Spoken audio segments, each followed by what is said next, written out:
This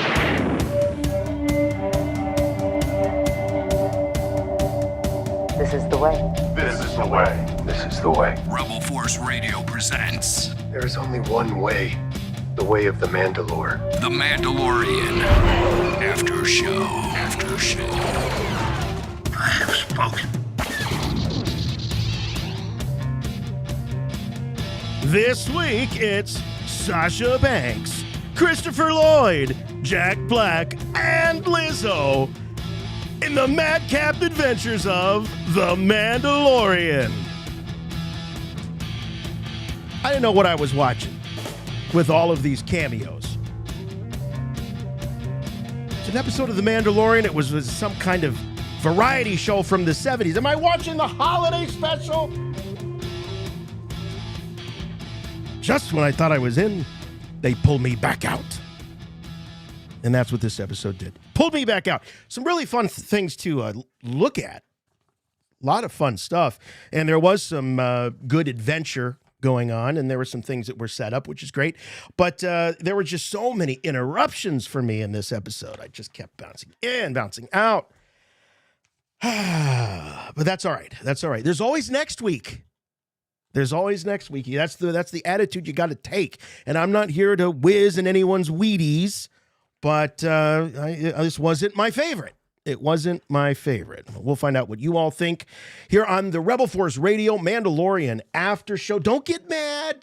I already see the chat. Oh, Swank didn't like the episode. Oh, geez. Look, we're here to have a discussion, and if you disagree with me, which you very well may, give us a call. We've got the phone number. We'll put it up on the screen a little bit later. We got our call screener, Tyler Page, ready to screen your call. Of course, we got the chat going on. And you know what? After the show airs, would love to have some comments. So that's something I want to remind you to do. So if you catch the replay, leave a comment. Let us know what you think we got right, what we got wrong. And that does help people discover the After Show and Rebel Force Radio. And we appreciate all of that. And by we, of course, I mean myself. My name is Jason, if you're new to the program. And with me, my good friend and yours from Chicago, Jimmy Mack. Hey, Jason. Hey, Star Wars fans. Welcome to episode 6 of season 3, Guns for Hire, a.k.a. Star Wars, The Cameos Awaken, Star Wars, Attack of the Cameos, or Star Wars, Jack Black Strikes Back. Yep, it all happened in this episode. We'll talk about it all, from the story to the situations to the cameos themselves and more. But first, let's put an end to this misinformation online about the voice of Paz Vizsla, okay? To continue our conversation from last week, because I got a lot of feedback instantly when presented with the notion that Paz Vizsla is no longer voiced by Jon Favreau in season 3 of The Mandalorians. I asked people to open their ears and skate around whatever misinformation or rumors might be online, because it's clearly Jon Favreau. But I got a ton of emails and stuff. People tell me, hey, RFR, if you just do a simple Google search, you'll see that Favreau is no longer voicing the character of Paz Vizsla. And so I did that Google search as you requested.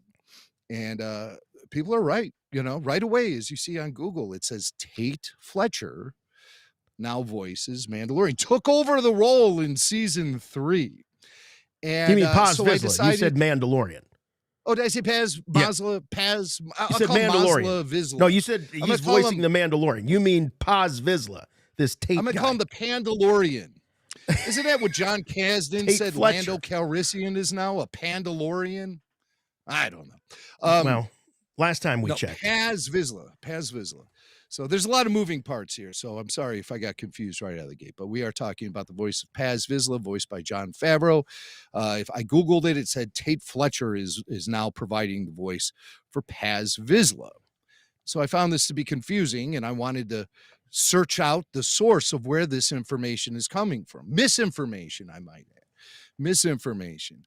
I can't find any official source backing up this claim. All I can find is, oddly enough, a blog from Screen Rant stating that it was some top secret recasting of the role.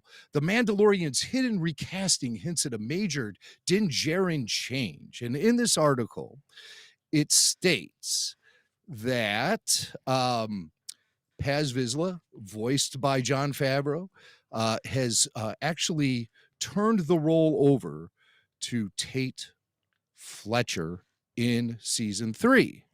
I don't know where he's getting this from. Well, I do kind of know where he's getting this from, because Tate Fletcher does now get credit for playing Paz Vizsla in The Mandalorian. In previous seasons, he was credited as double Paz Vizsla.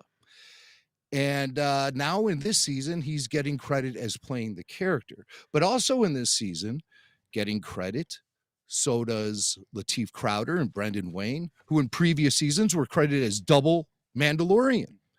But these guys, they're not voicing the Mando, but now they're getting full credit for playing the character, because it appears the trend is to give these guys more credit for portraying the character in the armor.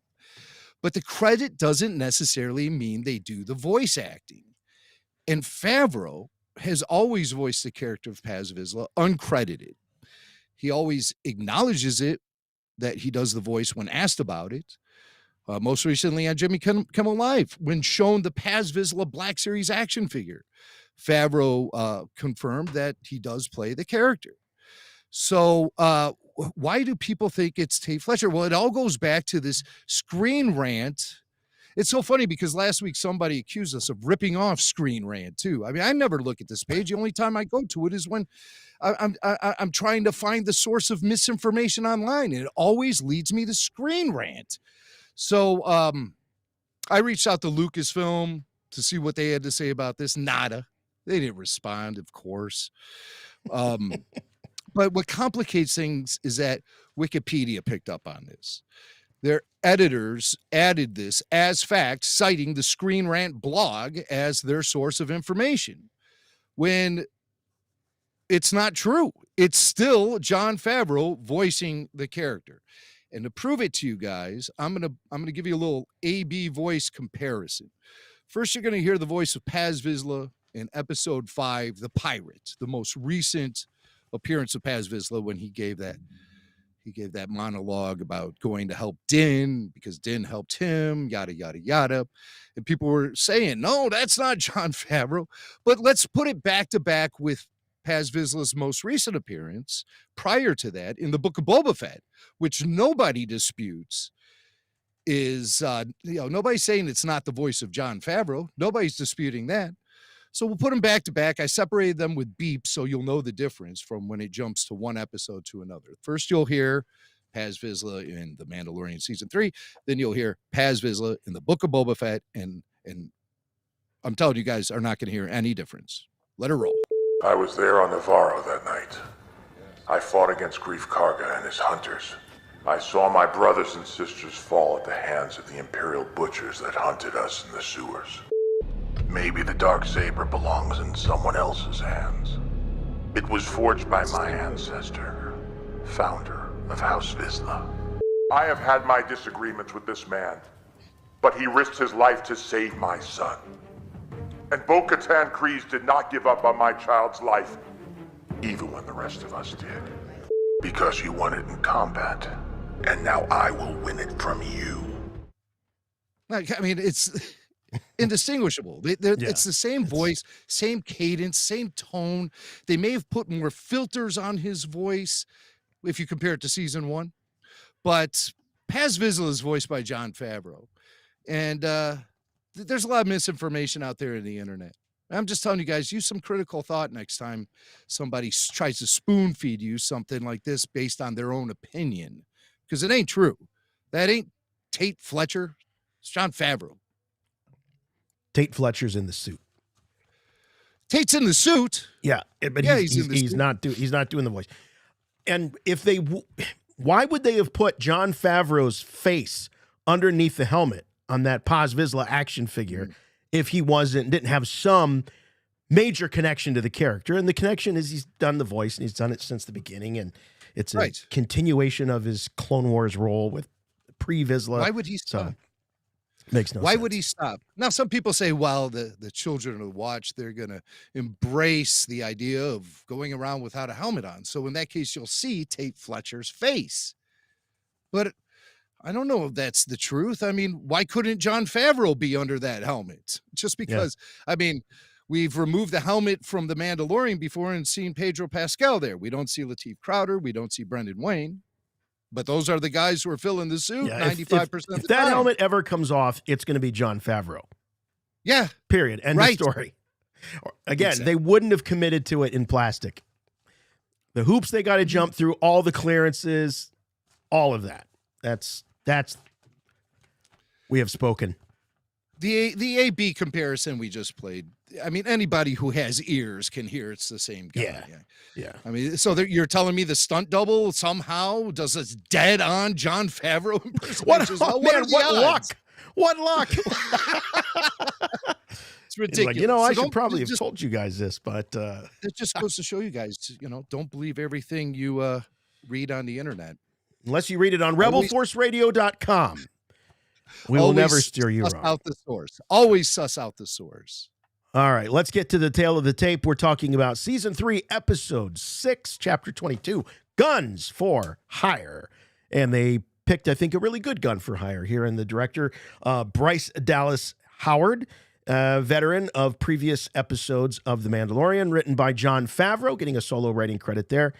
And those music themes continue to be of Ludwig Göransson and the score by Joseph Shirley. Original air date, April 5th, 2023. And a fairly long episode, all things considered, about 40 minutes, 53 seconds minus end credits. So, yeah, we started off talking about the cameos. I have to say that, well, an expression I know that you're not fond of, but I felt that it took me out of it. I thought it was a bridge too far. I thought it got in the way. There were too many interruptions in me getting into the story. This was a great story to tell also, by the way. But every time I saw Jack Black, all I thought of was, there's Jack Black. Christopher Lloyd's a different story. Christopher Lloyd is more one of those chameleon kind of actors. I think he disappears into his roles, and we're used to seeing him play a variety of characters. My gosh, you can't get much different between Uncle Fester and Doc Brown, or Jim from Taxi, or, name all the characters that Christopher Lloyd has played. Krug from Star Trek III, The Search for Spock. Very, very different characters. Jack Black has a flavor. He has a brand. He always tastes the same. Jack Black's going to be Jack Black. And it's like, well, is there a part for Jack Black in Star Wars? Maybe. I don't know about this former reclamations officer or whatever he was. Now, of course, he is Captain Bombardier. And then the Lizzo thing. And I have no axe to grind against Lizzo, but I tell you what, this was junior high play level acting. To say it was wooden would be an insult to trees everywhere. It was beyond horrible, juvenile, and embarrassing. Really bad, like really bad. And she may be the most talented songwriter, dancer, obviously she's got all kinds of accolades and awards, not taking anything away from her, but acting ain't it. So I don't know if it was just somebody really wanted tickets to a Lizzo concert or what it was, or if someone lost a bet, but I think out of all these cameos, I mentioned Sasha Banks at the top. Sasha's been with the show for a while. I love Sasha Banks, and I think she looks kick-ass in that, Mando gear. So I was happy to see her. We had heard earlier that she wasn't going to be in season 3. But anyway, so Jim, my real beef here is with Jack Black and Lizzo. I thought that they were totally inappropriate for the parts, and it just was, I think, a really bad decision, and it kind of tanked the episode for me. Well, I definitely know that the response online is similar for many people. I'm seeing mixed reviews. I don't think it's 100% fandom condemning this, but go back to what you said. It takes you out of it. It most certainly does. It most certainly does, because, and I'll tell you why. Jack Black. Okay, I see Jack Black there. I'm like, all right, well, they cooked up something for Jack Black in Star Wars. But once I get over staring at him, I notice that his compatriot there at the table is handling the lion's share of these large chunks of dialogue. So I start focusing in on her. And I'm like, she must be somebody, right? Didn't take me long to realize, oh, that's Lizzo. I'd seen Lizzo recently on Howard Stern. I've seen her recently on SNL. And that's pretty much as far as my Lizzo knowledge goes. And I got to say, I thought she was likable in both of those circumstances. I don't know anything about her music. I know she plays flute. This I know. But Lizzo, you know, I mean, a guy like me, Lizzo's music doesn't come across my desk. Okay, it just doesn't. And I'm looking at these two sitting at the table, and I ask myself naturally, are these the best actors to fill these roles? Or is this a case of stunt casting? And I'm sorry, but the latter is true. These are not the best actors to fill these roles. They're not the best actors to be inserted into Star Wars. Their presence is 1000% stunt casting. Stunt casting, the use of a gimmick or publicity stunt to fill a role in a TV series, film, or stage production in order to generate media attention. Ooh, this will go viral, says the chuckleheads at Lucasfilm PR. I think that's 1000% the reason why we're seeing these two there. They're not the best actors to fill the role. They're there to generate social media buzz, and also they could be there because Jon Favreau does hobnob with celebrity crowds. And I think some roles get given to people by their connection to Favreau, or the fact he bumped into him at a cocktail party or a red carpet event or something. And they reveal, oh, I love Star Wars. I love what you're doing with Star Wars. Hey, you want to be in it? Well, sure. You know, why not? It's trending away. The moves like this trend away from the space western, which Mandalorian season 1 and 2 captured so perfectly, and now it's moving dangerously close to. I've seen a lot of people make this reference. I think Jason, you made a reference at the top of the show. It's getting dangerously close to the Star Wars holiday special, where we have reactions like, what's Art Carney and Harvey Korman doing here in the Star Wars? What are they doing here? And that's the reaction I have when Lizzo appears in Star Wars. And on top of it, there's nothing disguising their appearances at all. It's just like, here's Jack Black and Lizzo. Now they're Star Wars characters. So I don't get, at least with Horatio, they covered him up.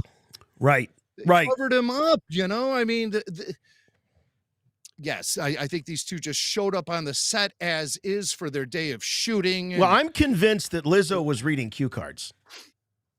I think you're very right. Now listen, to attack her acting, and I mean, there's been great crimes against acting committed throughout the history of Star Wars. So Lizzo kind of fits a certain mold, especially playing that nobility type character where everything seems like it's a phony statement to begin with. I could work with that. But to give her such huge chunks of screen time and doing the heavy lifting of these dialogue chunks about the history of the planet and all this stuff, no, wrong. The words were just coming out of her mouth and flying right over my head like so much hot air.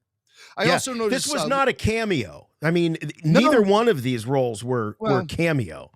I don't think these were actual were roles in the story. Yeah, guest appearances, sure. But I hear people saying, "Oh, Lizzo made a cameo on The Mandalorian." No, this was no cameo. Right. I guess Dave Filoni made a cameo in the last episode at the bar. This is not. I want to point out. I'm under the impression we would have received more of Lizzo if an early edit got pushed through and made this episode like 46 minutes as opposed to the 44 minutes it was. The only reason I say this is because Lizzo got a music credit for this episode.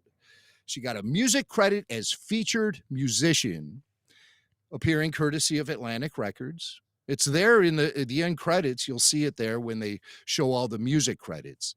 Lizzo featured musician. So I can't help but think there was a musical number in this episode that ended up on the cutting room floor.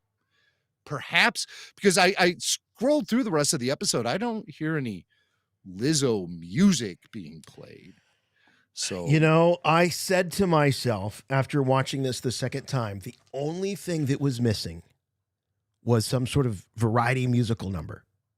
And I love that in Star Wars. But in order to just complete the picture, all of a sudden, instead of her playing, you know, whatever that version of bocce ball or whatever they were playing at the end, it was, you know, intended to be some kind of concert, or she would just break out into song.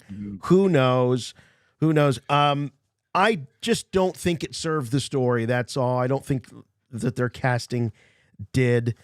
And, you know, agree to disagree. If you think that Lizzo was great, give us a call. You can tell us why. But I casting. Yeah, it is absolutely stunt casting. And It was the other not thing about done- stunt casting is I think stunt casting shows a level of insecurity. It's like, well, you know, I mean, you see it in theater all the time, and stunt casting is done particularly on Broadway when they've got a show that's a little long in the tooth, tickets are a little sluggish, so let's get some, you know, washed up TV actor to come in and do this part on Broadway. And then a lot of times it works. I mean, it works very, very well. But it's a sign of desperation. And I'm thinking to myself, wait a minute, you're Star Wars, you're the Mandalorian, you're one of the top 5, top 10 TV shows streaming across all platforms. Why in the world do you need to do this? It was embarrassing. I thought it's embarrassing for the creators, and it's a little insulting to the fan base, I think. It really, because there are decisions being made that are clearly not for the best of the show. It's to generate phony social media hype. Right. And to give somebody a celebrity chub who works on the crew, Jon Favreau. Yeah. It's troublesome. It's troublesome. And it's a trend that appears to be plowing through the Mandalorian right now. Somebody made a joke earlier today, coming up next season, Cardi B. It's like, oh no. Could you see her Kim Kardashian her way through Star Wars? No. Oh, So man. it's frustrating. I've seen people speaking very hyperbolic about this kind of stuff, especially about Lizzo too. I've seen some really bad behavior online as people, you know, voice their opinions about her appearance in this episode, and I don't think there's any place for any of that kind of thing. I'm more than happy to review this whole episode and treat it like a legitimate chapter of the Star Wars saga, but I don't think getting down in the weeds and making fun of Lizzo particularly is a good look for the fan base right now. And Well, so, you know, because you gotta- I will say this, I don't think she was the biggest problem with this episode. I have problems with this episode. And Lizzo is kind of at the bottom of the list. I'm not happy with the stunt casting. I don't think that she belongs in Star Wars, but other than that, Well, let's talk about some cool stuff. I'll tell you something I loved. I loved seeing a Quarren bridge on a Quarren ship. I thought that was awesome. I love this deal with the tank. So you wonder sometimes, how do these aquatic species, how do they refresh, recharge? Well, apparently the captain's chair has this tube that can come up from the ground and envelop her in this case. And I love the little fish when they they fed her the fish. I thought, wow, that's pretty cool. that type of visual is hysterical. And, you know, I mean, not to be confused with the Bacta tank. Because Right. at No, first this I was like, no Bacta Bacta. tank. But no, okay, you know, we've been kind of conditioned over Boba Fett and Obi-Wan to see these tanks. But hey, this is just some sea life, you know, getting it on and the way they know how to do it the best. And I enjoyed that. A cool squid head ship flying through space. I thought that was a great design, very Star Warsy, very cool. The bridge of the ship, however, very Star Trek-y, Very Star Trekky. Well, with the captain's last two chair and the view bridges that we have screen. seen, the pirate Gord, what was that his name? Gord, Shard. the pirate Shard. His ship the bridge was very Star Trekky, very Yes. Klingon-esque. Sure. And when we see the Mandos using Moff Gideon's former cruiser, they've installed a captain's chair on the bridge of that bad boy, too. We never saw any captain's chairs on the bridges of a Star Destroyer, but there's Axe Wolves sitting in that chair like his last name's Kirk or Picard and feeling really comfortable there. So, yeah, definitely Star Trek vibes visually in that way. We've always only seen command crews sort of pacing on those walkways on the Imperial bridges, and then you have the techs working down underneath in their pits down there. Right.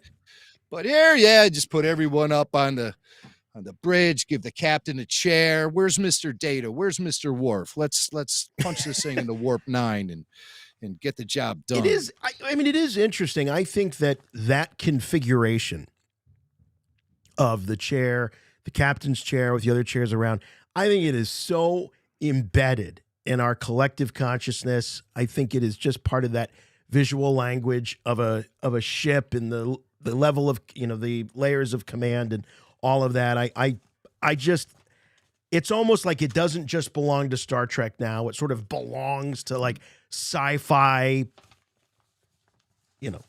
television storytelling, what have you. It's one of those I think tropes, it's become a shortcut. Yeah, it's a trope. I mean, it's a trope. Things from tractor beams and making the jump to warp, making the jump to hyperspace. I mean, it's the same thing, right? There's no difference. These are things that get sucked into the zeitgeist of science right, fiction, and they all start culture. kind of copying each other. There's stuff that is purely Star Wars original, Star Trek original, and then you kind of got Battlestar Galactica that combined in some ways the best of the other two, and creating this, like I said, this visual language of what we perceive this stuff to be. I will say that the Romeo and Juliet story, that was an odd one. I was not expecting that. I didn't hate it. I actually thought that it was funny. It was sort of whimsical. Yeah. Mm-hmm. At this point, the episode had me at this point. Like I said, I love the ship. I love the Quarren captain, and then this, I kind of chuckled a little bit about it. Okay, if they're setting up the mercenaries, this is kind of a fairly lighthearted way to do it. It also kind of shows the types of people they're working for. They're not necessarily gangsters out there robbing people and pillaging. They're working for aristocracy. Look at what we find out. They're working on the planet Plazier with royalty. They're obviously working with some sort of high up Mon Cal officer. This is a prince, we find out. So it gives you a sense of who these people, these Mandos, are working for. So I thought it was appropriate given the setup. I didn't have a problem. Yeah, with it. well, it really brings the Mandalorians closer to the spirit of pre-Sarlacc bounty hunter Boba Fett. Especially the line, I thought Mandalorians were honorable. We are, kid. All it takes is a few credits. That's what always motivated Boba Fett. It wasn't about the morality of the situation. It wasn't about who's right, who's wrong. It's about who's paying and honoring the bounty that they're hunting and following through the job to its completion. So I get that. The Quarren captain, she was heading to Trask, which is the same place Mando delivered Frog Lady in season 2, where he also met Bo and Axe and Casca for the first time. And she's in love, Captain Shuggoth.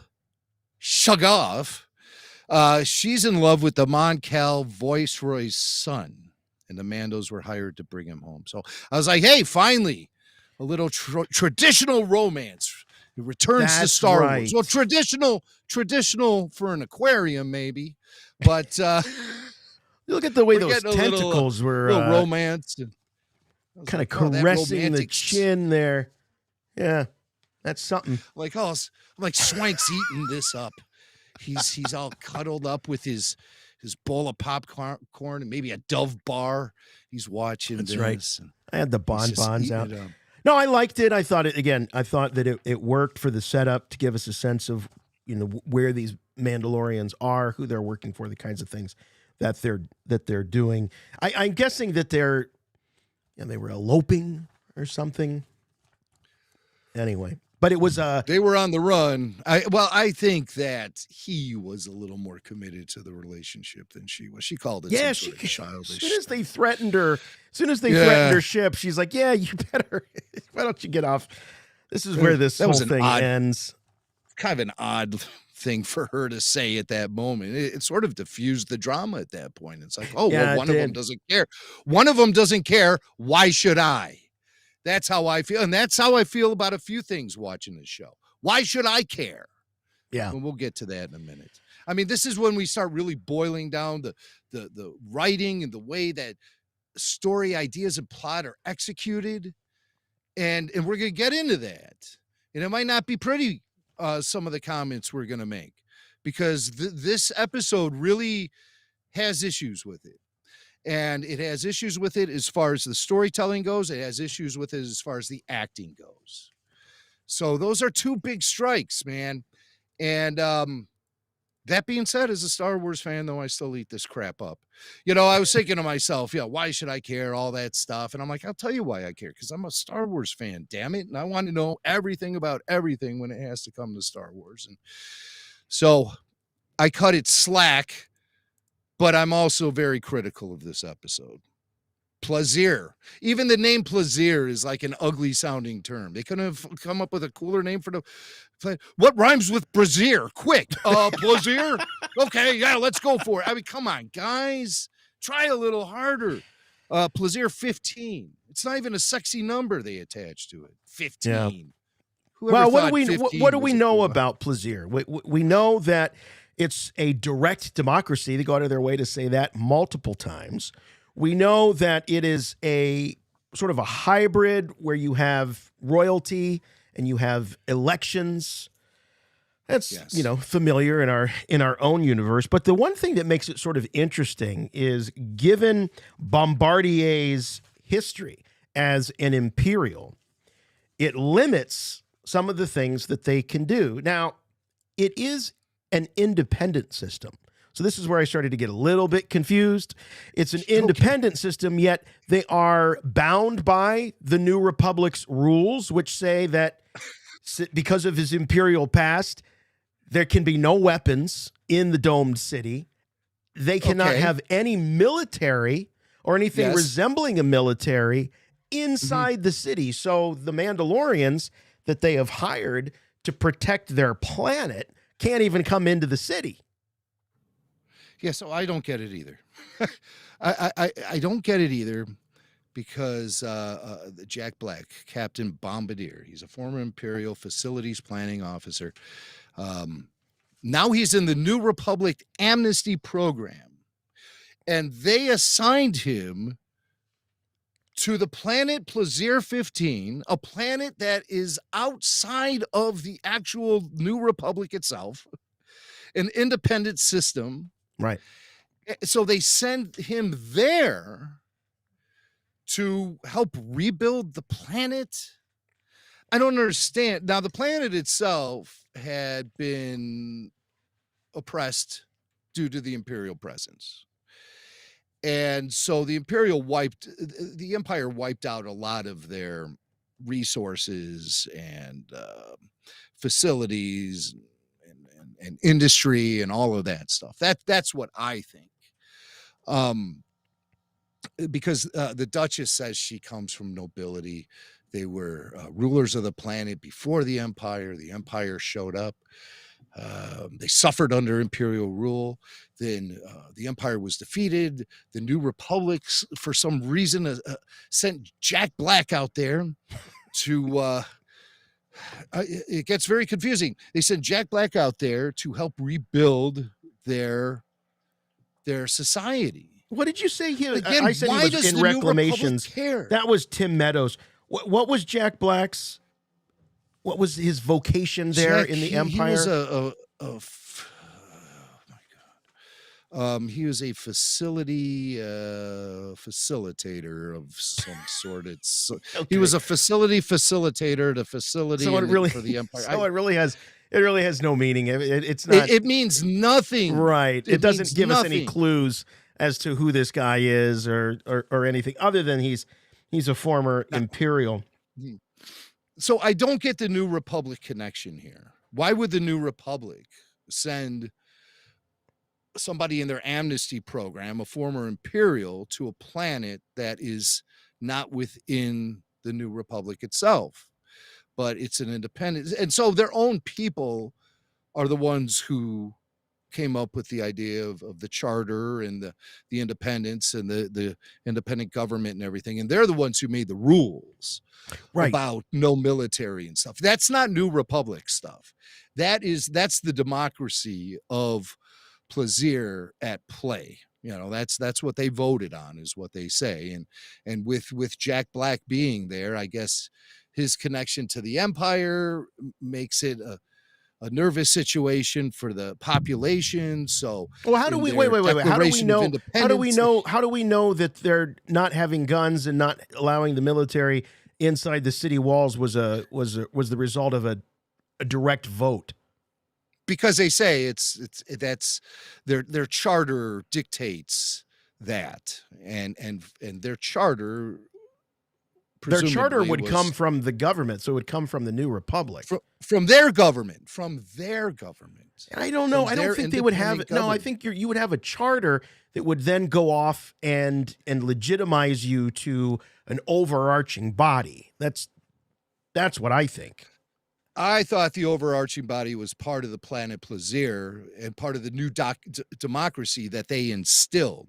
And whoever were the founding fathers of that democracy on Plazier, they're the ones who devised the charter and their constitution and their Declaration of Independence and all of that, just like the way it happened here. Yeah, in America, could be. Right? Yeah, it could be. I guess if you say charter versus, a charter being similar to a constitution, I suppose. To me, it just kind of muddies it up a little bit. So you have this very decadent society. This looks like something out of 18th century France. I expected to see Ben Franklin sitting there with some of the painted ladies at one point. So it's obviously a very opulent, and I would say you could maybe infer decadent to some degree, but they're very hush-hush when they proposition Din and Bo. They say, oh, well, let's look out at the lovely view. So they've got to get away from all these people at the dinner party in order to give them this assignment. So obviously what they're asking them to do is something that they don't want the general populace to know is even going wrong. Yeah. I mean, wouldn't you think that if these droids were attacking citizens, that there would start something from the ground up, that it would go throughout the populace and they would expect their Duchess and their elected guy there to do something about it? Why are they, the people at the very top, the only ones that seem concerned about this? Because maybe they're covering it up. Maybe they don't want the people to know. Maybe any of those incidents are kept on the down low. I mean, my God, those people were at that Tapanaki restaurant and the thing went out of control and it cut away from it with all the blades and everything. You hear all the screaming. I would have liked to have seen that, actually. Does that make me a bad person? Maybe it does. I don't know. But okay. So they say they're a society where everyone coexists and works together. Via their society, the decision was made that no military is allowed within the city domes. Their own constables cannot carry weaponry, but the Mandalorians can, because that's their religion. So, I mean, but where do you draw the line? 2 Mandalorians or 200 Mandalorians? Where do you draw the line with this pluralistic society? Well, they where say that cultures and they're faith work together? yeah, the loophole that they work is well, it's part it's part of their culture, so they are going to be accepting of that.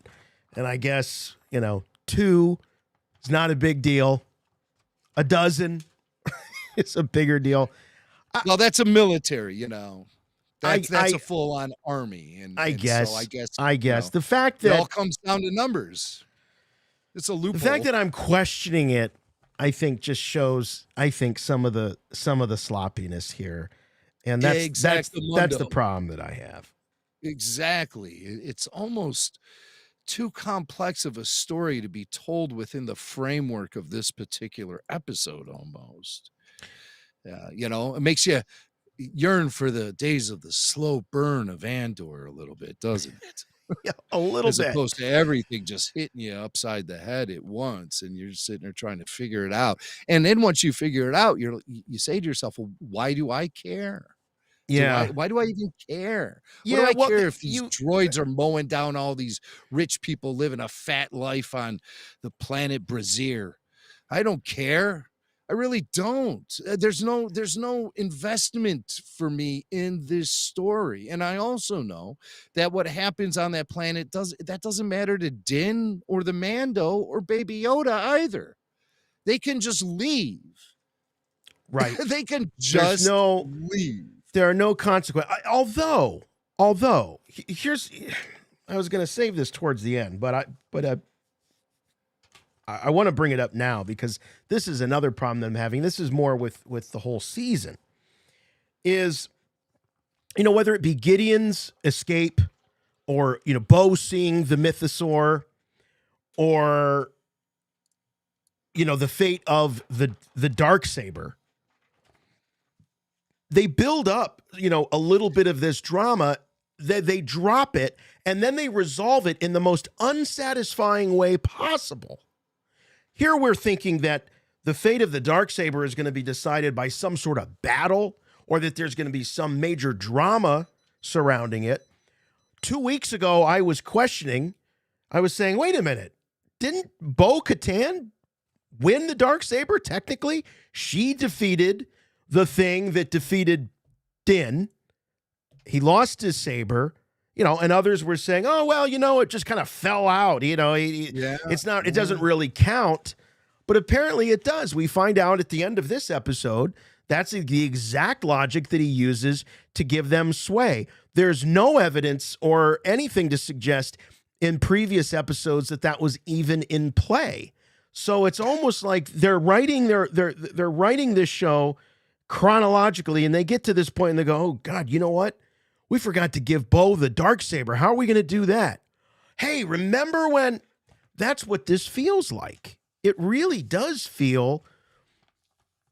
The best word I can use is sloppy. And it's a shame because there's so much to love about this show. And there's a lot that I liked about this episode. But overall, I feel like, man, Gideon, the first thing, this is a major plot point. The big bad for this whole series escaped.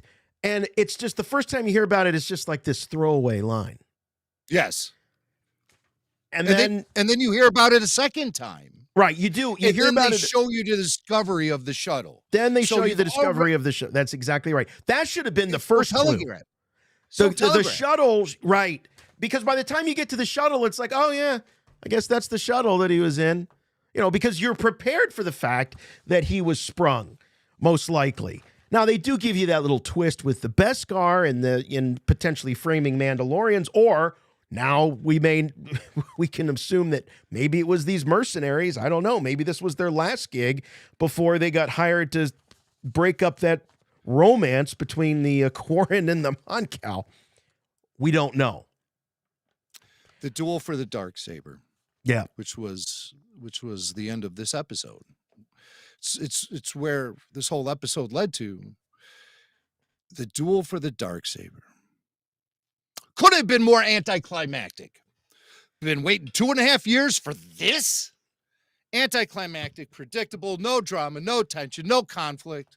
Nice and tidy little tales without anything threatening happening to the well-being of any character. Low stakes. Plot holes galore. Plot holes galore. Think about where feel we like- come from. You know, I we had a The great potential reference. of the stories that were Well- laid in front of us by the end of season 2. Now they're setting up these situations, placing them in front of the characters so the characters can just knock them over like they're bowling pins. That's exactly right. That's exactly right. And it was so evident to me when we saw the Ugnaughts, which I loved. I loved the whole droid factory, the garages they were working on. That was one of my favorite parts of the whole episode, was just him hanging with the Ugnaughts and him remembering the culture, and I have spoken. I thought that was great. It reminded me when Queel taught him how to communicate with the Jawas. He's using his head, all this stuff. Yeah. But I remembered Queel, and I thought, we were angry and sad when Queel died. That's where the stakes used to be at this show, with this show. And now I don't fear for anyone's fate on this series because I know it's not going anywhere. I did like that part with the Ugnaughts and Din winning them over by dropping Queel's name, because of course we know all Ugnaughts know each other. Doesn't matter what planet you're on, where you're at, they all know each other. But Din wins by dropping Queel's name, and I thought it was nice to hear Queel get referenced. It's really the first time since his sacrifice in season 1 where he'd been remembered. You know, I was worried he'd been forgotten. You know, I mean, IG-11 got a flipping statue. Queel got nothing. He got nothing. He'd even get, you know, a proper burial or anything. So I thought that was a nice callback to season 1. And yeah, you know, I just thought it was weird that Christopher Lloyd is the constable, or who was he, the commissioner? Yeah, he was Commissioner Hellgate. I thought it was kind of weird that, you know, he was sort of in charge of the droids and everything. It seemed like he was, right? He had a button to turn them on. Yeah. But he's not the one keeping the list of the rogue droids. The Ugnaughts are. It's like, oh, that information I can't give you. I run this whole show, but the Ugnaughts, they keep track of the rogue droids. Maybe that is just a level of detail that he can't bother himself with. You know, he's sort of or he's trying to maybe. It could be deflection too. Deflection, right? Yeah, he's trying to send them, you know, on a wild goose hunt or something. But yeah, the whole idea, Commissioner Hellgate, Christopher Lloyd, head of security for the planet or the city or whatever. Didn't you think, like, visually that Christopher Lloyd would make a great live action Clone 99? Remember him from season 2 of the Clone Wars? The way they had him looking in this episode with the ears and the bald head and everything. Totally. Strong resemblance to the character from season 2 of the Clone Wars. Clone 99, man. Look at him. He would have been he'd have been fantastic. Christopher Lloyd's one of those actors I always like when he shows up in something.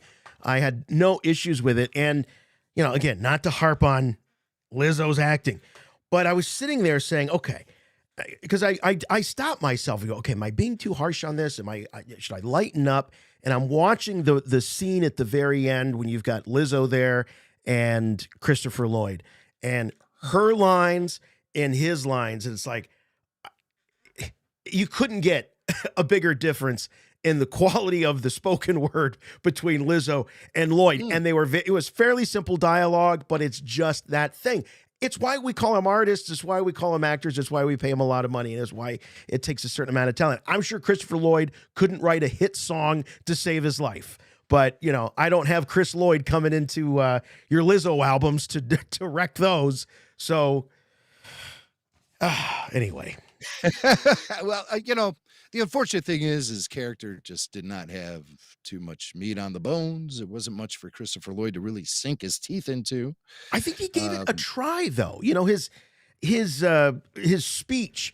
You know, I don't think it was supposed to be a real. There was passion to the speech, but it was kind of played for laughs. You know, where it's like, Bo-Katan's like, politics. You know, it was almost like when Indiana Jones shoots the Cairo swordsman. Very good, Dooku was yes. a visionary, and he was brought down in his prime. Bang. You know, it's like, oh, we don't have time for this. It's like that relative that brings up politics at the holiday. You know, all right, here's another zealot. So it was played for laughs. I liked that. I thought it was funny. You're right. Yeah, no, in that case, it does work. I mean, Christopher Lloyd does fit in more naturally into the Star Wars universe. Based on his acting chops, his appearance, his skills, the nature of the characters he often plays, it lends itself to Star Wars. So, and this, he was the only one out of the three making grand cameos in this episode that we were tipped off to prior to the season beginning. I don't know who started spreading that around the internet, but I mean, you know, people know there's leaks and stuff, but the Mandalorian does run a very tight ship, and for them to insert Lizzo into Star Wars and we didn't know about it till this morning, I mean, I think that speaks volumes as to how well locked down they keep this whole thing. Same thing for Jack Black. I mean, right, my God, you know, but again, Jack Black, also another situation where the character, I could see Jack Black in Star Wars, you know, I could see a character develop for Jack Black in Star Wars. So it didn't just take me aback, even though at the end of the day, it still feels like stunt casting. It didn't take me as aback as much as Flea in the Obi-Wan Kenobi series or Lizzo in this one. I mean, like, you know, Flea, I've been watching him jumping around on stage often without clothes on for the past 40 years. I mean, you know, he's not wearing clothes, not me. right, not all the time. No, sometimes. I think you bring up a good point about Jack Black, is that Jack Black is one of those actors that with the right role, I think you're right, could do something fun and cool in Star Wars. This wasn't it. Because this was you need it to be a Jack Black kind of role. Whereas what they did here is like, let's do the opposite. Let's make him this really refined, you know, recovered Imperial that's been elected, and he has this, you know, this elegant wife who's royal and all of that. Like, that was like, you're already flipping it on me, and then you're sticking him in Star Wars. It's just like too much. Too much. Yeah, because I mean, they just slotted him in. It doesn't matter what the character is. That's not what's important about the casting to the producers. What's important are the people that they're slotting into Star Wars as a sort of surprise. This will go viral. You know, that's gimmicky and lame. And you guys have been listening to me talk about storytelling for the better part of the last decade and a half. And one thing you guys know I don't like are gimmicks. I hate gimmicks. I hate them. And this is pure gimmick casting. And that's what makes me want to barf. Yeah. You know, I heard somebody online, I read someone online was saying, yeah, but George Lucas threw in guys like Christopher Lee, and Christopher Lee was perfect for the role. Right, Christopher Lee, right. And the thing about that was that George was inspired by some of those old movies, and that was what was the motivation for him putting guys like that and Tarkin. His name just jumped out of my head. Peter Cushing. Grand Moff. Yeah, Grand Moff Tarkin. Yeah, Peter Cushing, putting him in there because those were some of the movies that inspired George as a kid. He grew up seeing Christopher Lee and in Cushing in these Van Helsing movies, or when he was a teenager or whatever. Yeah. So that was the reason. It wasn't like, I'm going to cast Christopher Lee because he's the hottest actor around these days, and just wait till the Twitter sphere catches this.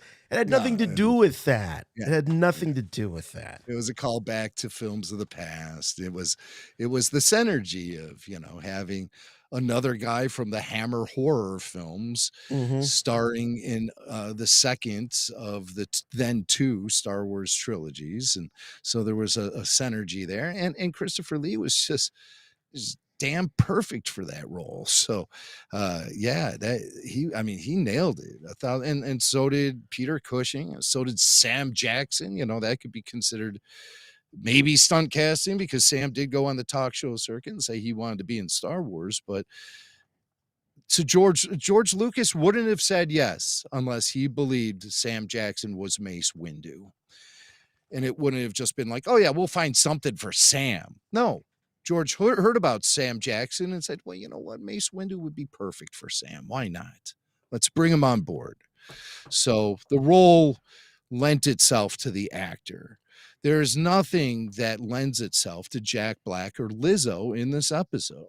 Yeah. Nothing. I do want to give a shout out, by the way, to my fellow Spark Pad collectors. If you're like me, I have a big collection of Spark Pads. I grab one from all of the oil cans that I visit, and just thought that was a nice little tip of the hat, the Spark Pad. I think that's like a matchbook. Did you notice he kind of had like a counter? Yeah. I mean, that's Well, what it that was. was the That's vibe. basically what it was. Yeah. A Spark Pad. Yeah. Yeah. I love the I gotta tell resistor. you, Sounds I like a loved it. droid bar. Yeah, right. It was great. I love the Droid Bar sequence. My two favorite parts of this episode were the Ugnaughts in the shop, and I kept looking like, oh, were there? I kept looking for maybe references to the old Kenner Build-A-Droid or Droid Workshop. I thought maybe they might have thrown some things in there. So if you caught anything, please let us know. And the other part I loved was the Droid Bar. I thought that was cool. Yep. The moment when they walk in and all the droids stop talking and they look at them, I half expected them to say, "Your kind. We don't want your kind here." I wouldn't have been mad if they would have said that. It might have been a little too on the nose, but Yeah. I think that the message came across. Sure. Yeah. It definitely came across. They're not used to the droids imbibe something called nepenthe. Yeah. Am I saying that right? Nepenthe, 'Cause I looked yeah. up the word because I'm like, wow, that doesn't sound like a Star Wars term. That sounds like some word that's been around forever. Nepenthe. That doesn't sound like somebody made up. And sure enough, it is. It's an ancient word. Really? Originating in Egypt, and then adapted into Greek and Roman literature. The definition of nepenthe is a drug or drink having the power to make one forget sorrow or trouble. Its earliest known usage is in the mid 1500s, but it dates back far before that. And it's considered most likely a totally fictional term. It didn't exist in the old times. It was just a fictional term. It was used in Homer's Odyssey and Edgar Allan Poe's The Raven, among many, many uses throughout history. So it's sort of like the Wilhelm scream of drugs in literature. It's like the Wilhelm scream. If It's they just need thrown in something, there. just have them drink nepenthe. Well, someone spiked the nepenthe. I don't know who did. Well, I know it was Christopher Lloyd. Put those nanoparticles, those programming subparticles in there.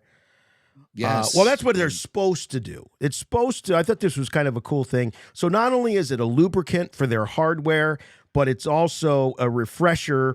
You could look at it like the thing that carries their firmware updates. It's the thing that helps run. They call them programming subparticles, and it helps carry the newest updates from the mainframe. All of that. So I thought that was cool. I liked that. They discovered all that in the droid morgue, which I thought was also kind of cool to see a droid, The droid morgue. Yeah, that was wild. Whoever would have thunk we'd have a droid morgue. And with the lab tech played by an actress named Jen Kober. And I'm watching her on screen. I'm like, where have I seen her before? Where have I seen her? So naturally, I went and hit the Internet Movie Database and scrolled through all of her credits. She's Where have we seen her? She's a stand-up comedian and an actress who's been in a bunch of things, but the credit that jumped out to me, Jason, Curb Your Enthusiasm season 8. Okay. The Safe House. Yes. Remember, there was a Yes. battered women's shelter that moved into Larry's neighborhood, and he met some of them while he was purchasing ice cream at the store, and she was Dale. She was like She was the head of the house. She was like she was the enforcer almost. And so Larry said to her, Larry was letting her use his washing machine to do laundry, and he said, "Hey, why are you at the battered women's shelter? Looks like you could take care of yourself or something." She just looked at him and pulled her fist back, and Larry fell down, and broke his nose or something. And then later, Richard Lewis is buying ice cream at the store, and she's standing in front of the door in front of the cooler, and she's consoling another woman from the battered women's shelter. And Richard Lewis wants to get the ice cream, so she takes the door and she slams it right on his junk. Ouch! That's Dale. That's Dale. She's the lab tech in this episode of The Mandalorian. Talk about a cameo, okay? This to me was the cameo that really took me out of it. All right. Well, that Curb Your Enthusiasm moment brought to you by our friends at Indeed. No. Indeed. A note that we got to get to some super chats here. We've just been going off and off and off. Some people really enjoying the spirit of this conversation. They're like, the guys are unhinged. It's just... Come on, I wouldn't say unhinged, but we're passionate about this stuff. When it goes wrong. I run downstairs on Wednesday mornings. First thing in the morning, I run downstairs, I get a cup of coffee. I'm sitting in front of the TV. It's Christmas morning, every Wednesday for me. And not once in this episode did I wish I was doing anything else but watching the newest episode of The Mandalorian, getting my Star Wars fix for the week. I love every second of it. But when we start to analyze this episode, the flaws are just shockingly clear in so many different departments. And it makes me nervous because I fear that this is a trend that is firmly established itself in season 3 right now. Yeah. Where we're not getting the same Mandalorian show we got for the first 2 seasons. No, folks. we're definitely not. We're definitely not. Really are not. One of the things I thought was that it just doesn't have the heart that it did. There's no substance. Yeah. Where's the substance? Why are we so focused on Bo-Katan? She is such a drab and boring character. Let's face it. I know she's been around since the Clone Wars and everything, but I mean, Bo-Katan delivers every line the exact same way. She has the same expression on her face all the time. She talks to all the people in the same monotone style. I know there's a lot of Katie Sackhoff fans out there, but yeah, I don't think anybody's lining up any Emmy awards for her because the chops ain't there, man. And not for this part. Not for this part. It is a little in this episode. Yeah, it is pretty flat. We'll say it's flat. Yeah.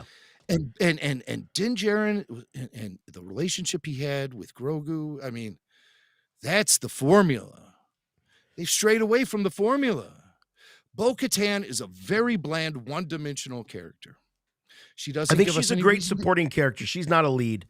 She's not a lead. I hear people saying, "Yeah, this show is." They call this show The Mandalorian. They don't call it Din Djarin.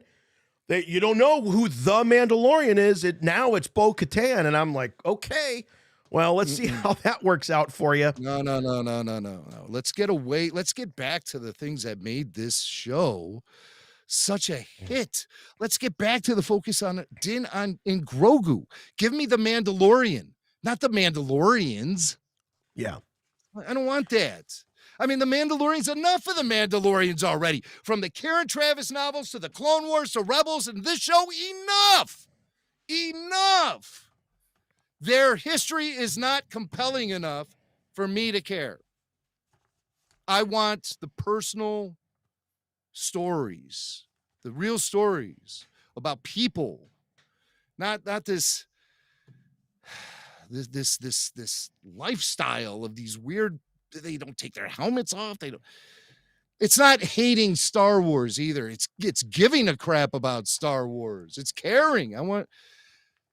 I want this show to go back to the Well, greatness it's of the been first two hitting the seasons. same notes. Here's the problem. It's been hitting the same notes over and over. And, you can like a song the first 50 times you hear it, but there's going to come a moment where you go, okay, can you change the record? And that's what I'm asking them to do right now is either finish the song. Let's get a good and rewarding end to this. And then let's flip the record over. Megan has a super chat. She goes, okay, first off, droids have a bar. They do, and I'm happy that they do. I thought that was cool. I love the droid bar. Right now, give me a cheers set in a droid bar. 3PO! All right. John Conger sends us with a super chat. Thank you, John. That's very kind of you. Chut from the UK says, Josh, gutted you can't make it to Celebration. I'll be repping my RFR merch. This is the way. Thank you very much. I did see some folks repping their RFR merch at a convention over the last weekend, and I thought that was awesome. Saw some of that showing up on our Facebook page and the Facebook group. So anytime you're going to a convention, no matter where it is, if you can throw on an RFR shirt, we definitely appreciate that. Spread the news. Share the love for Rebel Force Radio. Johnny Marinucci says, hey guys, I was so disappointed in this episode and the whole season so far. Do you think they wasted the best story ideas in the Boba Fett Mando episodes? Luke, Grogu training, sad Mando joining Bo. What say you, Jimmy Mack? Should they have saved what we saw of Mando in Book of Boba Fett for season 3 of Mando? Well, yeah. And is that the problem? Yeah. That's a problem. I mean, it's just, again, as I said, it's nice and tidy storytelling where everything just happens. Situations get knocked down like bowling pins, and then we're on to the next frame. Set up the pins again so we can knock them down over and over and over again. There's no development of any sort of tension. There's no buildup of any sort of drama. I don't get the feeling that there's ever any threats being presented to these characters. They're walking through the paces so they can reclaim the planet of Mandalore. That's what this season's going to be all about. But more than that, I think this season is also trying to set the stage for other shows or the next season of The Mandalorian. It's like the focus is even really on this season. As far as character development for the Mandalorian himself goes, has there been any character development for Din Djarin this season? Or has he just he's had a few experiences, but we don't know what the sum total of all that is for him. We always knew he never wanted the burden of ownership of the Dark Saber. He'd always been reluctant toward that and never wanted to lead the Mandalorians. That was never part of his outlook on life. It was never a goal for him. He meets Bo-Katan. She'd been given the Dark Saber in the past, but in a way where she didn't earn it, thus cursing her people. And as a result of that curse, Moff Gideon ended up with the Dark Saber. That's a story I want to hear. That's the story I want to see. That's the Dark Saber story I want to see. If you're not going to present any conflict between Bo and Din Djarin, I mean, the season was set up perfectly to have animosity between those two, to develop Bo-Katan into a solid antagonist for Din Djarin. But instead, they're just best pals, and they look out for each other and do what's right for each other and stuff. And unification is the key. We all are going to be best friends, and we're going to all move back home and live in a Shangri-La together and ride the mythosaur off into the fields. I mean, there's nothing compelling about any of this stuff. It's just let's very just play the next level of the video game. Lightweight and safe, and it was lightweight and safe. Yeah. And that's not what this show. The first two seasons established something vastly different for this show. Right. It's like the mystery has been sucked out of the air and all this. And, I was saying to our Jedi Council on the text messages, I said, we've been analyzing every single one of these episodes since the series began. And what I'm finding this year is that some of the theories that we come up with and the listeners come up with and we share are 100 times better than what they're writing on the show. You know, we come up with all these ideas about, you know what? Maybe there'll be a twist. Maybe Bo-Katan is crazy like a fox. Maybe what she's doing, she's lining this up and she's going to wait for the perfect moment and pounce. I don't think that's happening. I think it needs to be taken all at face value. As much as I would love for there to be some sort of twist, you know, and that's where I think sometimes people go wrong a little bit, is they're always looking to create these relationships. This person is this person's brother or sister, and this person turns to that. I don't think that's really what we're looking for. I think what we're looking for is a twist and in the story. And Darth Vader telling Luke that he's his father, that was a twist in the story. And that's, I think, what we're looking for more in some of these modern Star Wars stories. Is we don't need everybody to be related. We don't need a playoff of the old twists, but give us some sort of surprise. So let's go to the phones. Let's talk to Daniel. Daniel calling from Orlando. Hello, Daniel. You're on with Rebel Force Radio and the Mandalorian After Show. Thanks for waiting. Hello, Daniel. Did we lose Daniel? All right, let's jump over to Rory from Texas. Hello, Rory. You're on with Rebel Force Radio. Hello. Hey, good evening, gentlemen. Hey, there he is. All right. Hey, how are you? Hey. Hey, I'm doing well. Just wanted to say a few things about the episode that hadn't been touched upon. Okay, as far as your complaints about the royal planet and all that, what about the idea? Well, first of all, the whole thing reminded me of like Louis XVI, like right before the French Revolution. Okay. And, you know, the way they're all living up there and the poshness of it and all. But what they did, and I mean, except maybe they're good people. And what they did is they recognized Mandalore as another planet. And possibly this can help Mandalore, like in the Senate, try to, again, get reestablished into the society. You know, Mandalore needs friends. And it might come up later. Yes. No. I'm here. I was thinking about what you're saying. And, you know, Mac and I were going off about this planet and saying, well, it's inconsequential. There's not going to be any real ramifications from it. Why do we care? But here's the problem that I'm going to have with it, is that if they do show up later, it's going to be for a reason that's completely unassociated with this episode, right? Like, that's the thing. Like, they don't connect the dots for me in a way that leads to any kind of suspense or buildup. That's the issue that I'm having. It's not that the episodes don't connect. It's that right now for season 3, they're not connecting to me in any kind of satisfying way. So I hear people calling this episode filler. I don't think that's the sin of this episode. In fact, I'd go so far as to say, I don't necessarily think this episode is filler. It's necessary. No. However, it's executed really poorly. That's my issue with it. It's not filler because we needed to get through this. Okay. I just feel that, you know, Mandalore needs friends, and Mandalore's trying to come back, and here's a planet that's acknowledging them, yes, you know, for their future. You're right. I get more, and actually more of what's been bothering me more in recent Star Wars is the things that we see that are very real world Earth-like of our world, like the trash bins. Look exactly like our trash bins. You know, why couldn't they design something to look a little different? Hey, is this Paul Bateman? And the caution tape. This is Paul. Did you see the bins, guys? He's got a great point. I didn't notice any garbage cans in this episode. No. I tell you what. You know what, Rory? Like the caution tape. No, the caution. Yes, the electronic caution tape. Okay. Yeah. The holographic caution tape. It was cool, but too real worldish. A little bit. I'm with you. I think that there's a line that can be crossed. It would be hard for me to define it.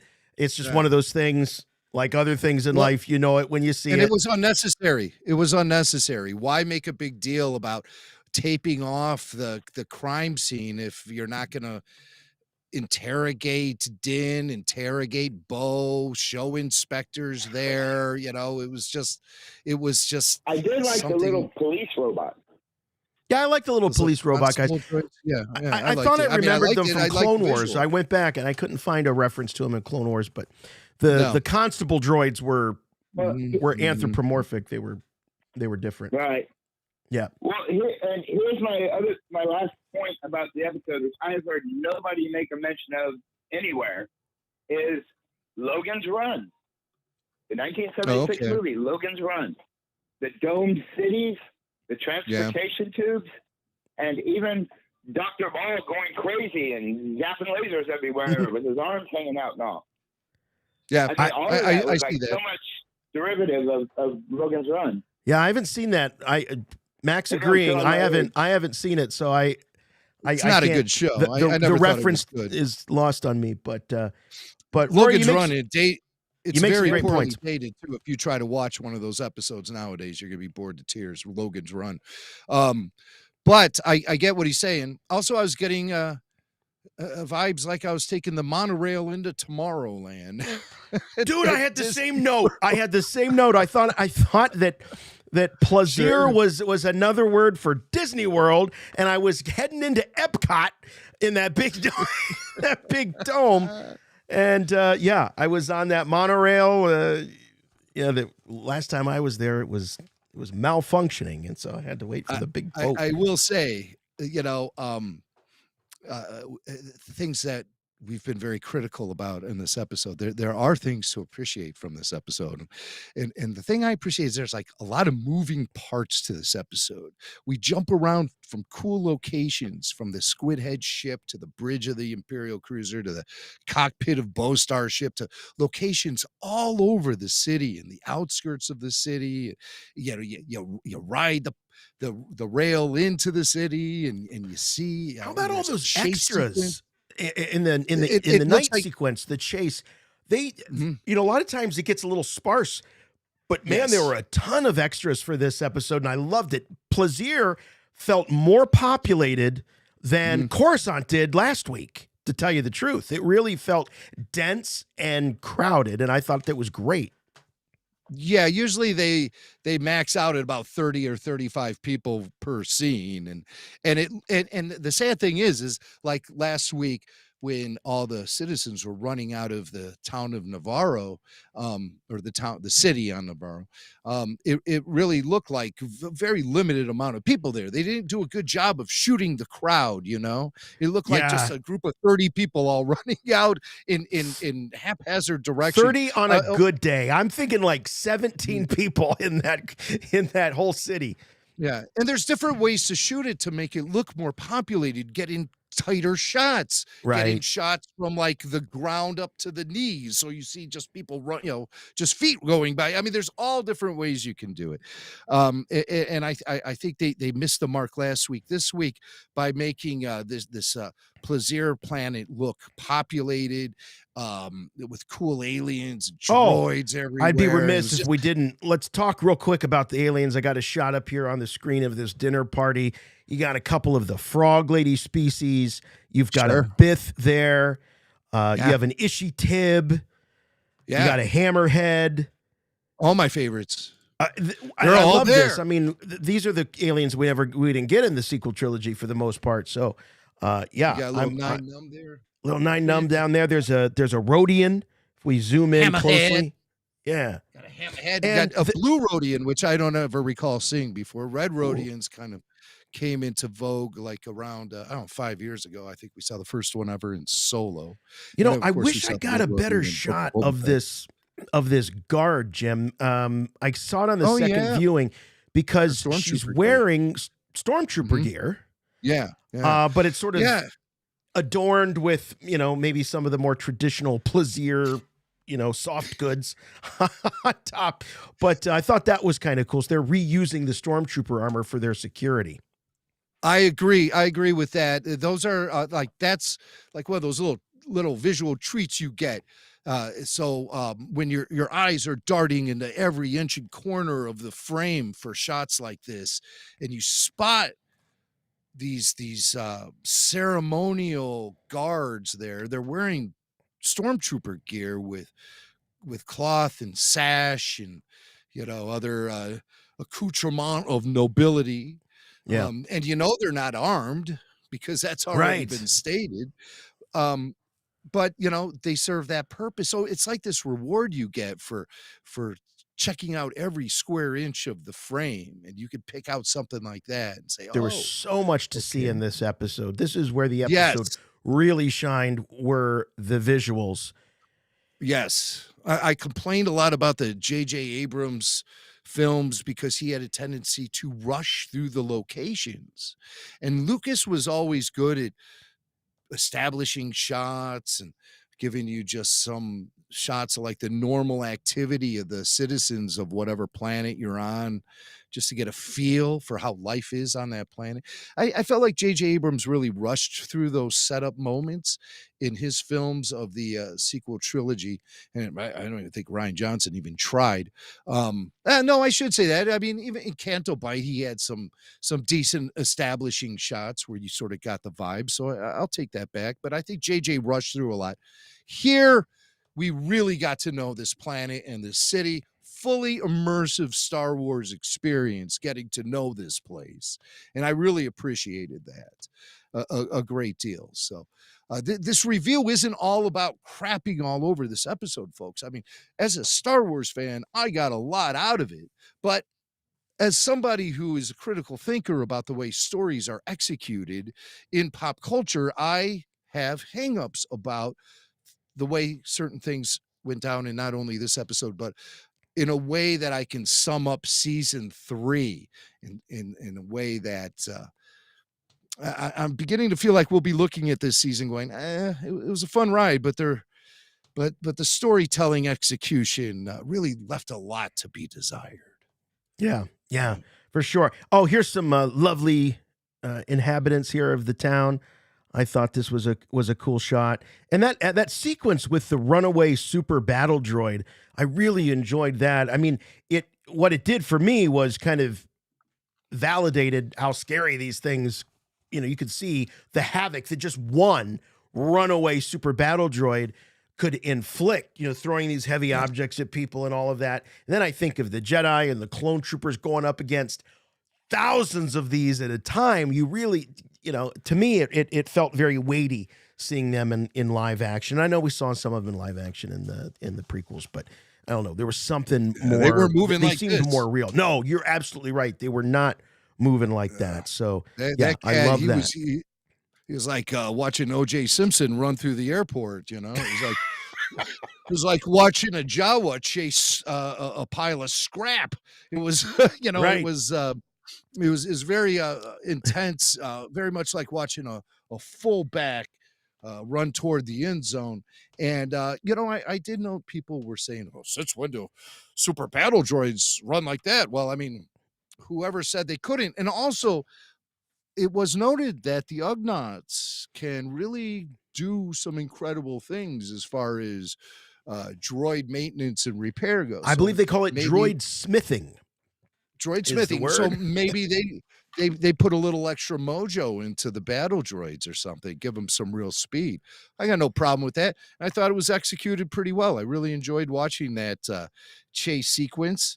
And I felt like it was the way that it was all presented and shot and everything. There was I could follow it along real well, Yes. And I loved it when Din ran through the bar and then came out through the window and just tackled the thing. It was that was really good. I thought that was. I also loved how he was antagonizing the super battle droids, trying to find the one that was gonna blow. I thought that was good. And of course his Matthew line. A lot of people Woodback is the voice of the battle droid again. You're under arrest. Yeah. No, it's great to have that symmetry between, the animated version. We have Daniel back. Daniel from Orlando. Sorry about that earlier, Daniel. I couldn't get you on. Thanks for your patience. Shut, Jason. Shut, Jimmy. Shut. Can you hear me? Oh, yeah. Hey, I got to agree about the Ugnaughts. That was probably the most redeeming thing about this episode for me, but I have to say, I feel like The Mandalorian with this episode has jumped the blurb. guys. Yeah. I feel like they've Jumped the blurg. All right. Explain Hey, listen. yourself, sir. All right.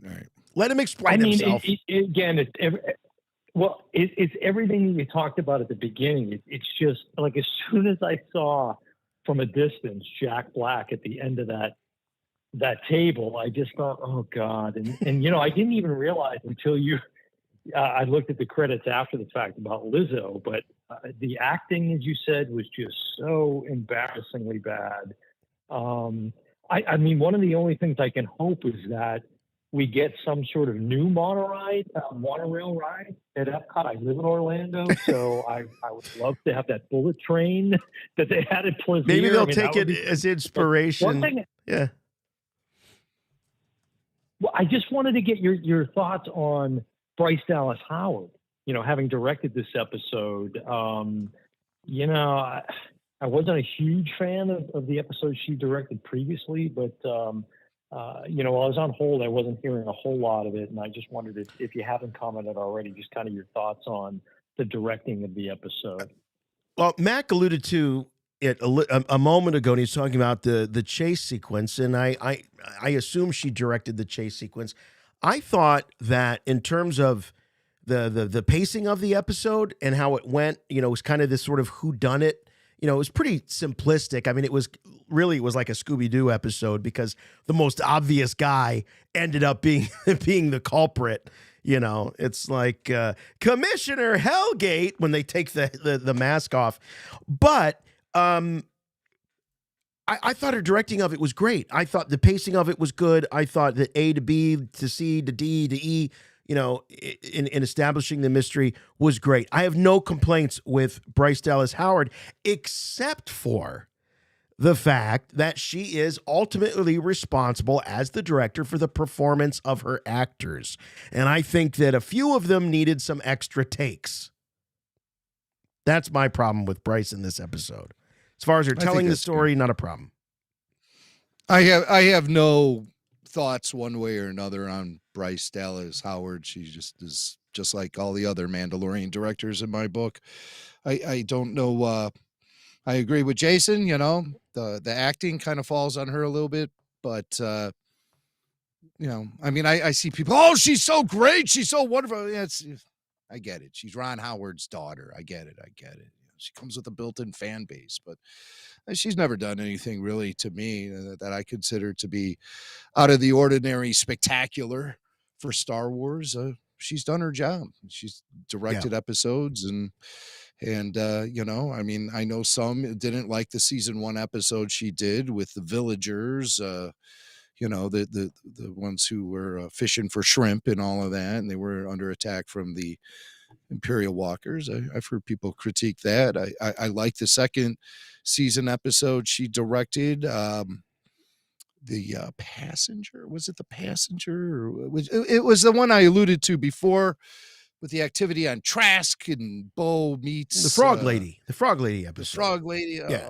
Bo, and that's when Bo gets introduced in live action and all of that stuff. I mean, it all seems rather consistent to me at the end of the day. I think the biggest problems haunting this episode is just the script itself. I think there were, for example, at the very beginning of the episode, we have Bo and Mando flying in on Bo's ship to the planet. They see the Mandalorian fleet parked down on the planet's surface. But how did Bo and Din know how to find them? That was never explained. How did they find them? What tipped her off that fleet would be there, parked on the surface, having a picnic, for crying out loud? Did you see that? They're like throwing a football back and forth and stuff. I missed that. I missed that. Was that seriously? Seriously. Look in the lower right corner, right around in that area, and you'll see a couple of Mandalorians tossing the Nerf ball around. They're just decisions made with this episode and with this season that I am having a hard time swallowing. Playing a little flag football there on Plazier. It was a fun episode. I at the end of the day, I enjoyed rewatching the episode, taking a bunch of notes on it and stuff, and noting things like the guests at the party sipping secretions through straws from a creature in the tank up above. I'm like, what is this? Geez. Is that like? Well, maybe it's like licking the toad, you know? And these people, they're all going to be tripping their balls off. Oh, I had a feeling that was exactly what was going on with that dinner party. They were far too carried away with themselves, having a great time. Very colorful. There were just like these little things. Anytime I can insert myself into the Star Wars universe, I really appreciate it. But another example of something that just happened out of nowhere in this episode is with Grogu. Grogu is basically a prop in this episode. He doesn't offer anything to the story, except at the end, the Duchess grants Grogu knighthood. She makes him a knight of the Ancient Order of Independent Registries. Number one, we don't know what that is, and who cares? But the other thing is that Grogu did nothing to earn that. What did he do to earn that? It's totally this is unearned. Look, let's face it. This is the participation trophy that he got. Oh, he was there. You know, this is the attendance award. Oh, there he was. Let's give him knighthood. If you're going to grant knighthood, grant it to Bo and Din, not to Baby Yoda. Well, she gave them the key to the city. She got the key to the city. That's right. Right. That's right. So, I mean, it's all just pomp and circumstance. It doesn't mean anything at the end of the day. And I don't know why I should be like worried that Grogu didn't earn his knighthood. but why even? That's the thing. Why even put it in the episode if it means nothing? This is substanceless. There's no substance. Yeah. So I couldn't be more just disturbed by the way that this stuff is being phoned in. And it's almost as if Lucasfilm said, well, we had a big success the first 2 years. People love The Mandalorian. We can't do any wrong. And we know how Lucasfilm has taken us down this path before, where at the end of the day, we end up with The Rise of Skywalker. So I'm nervous.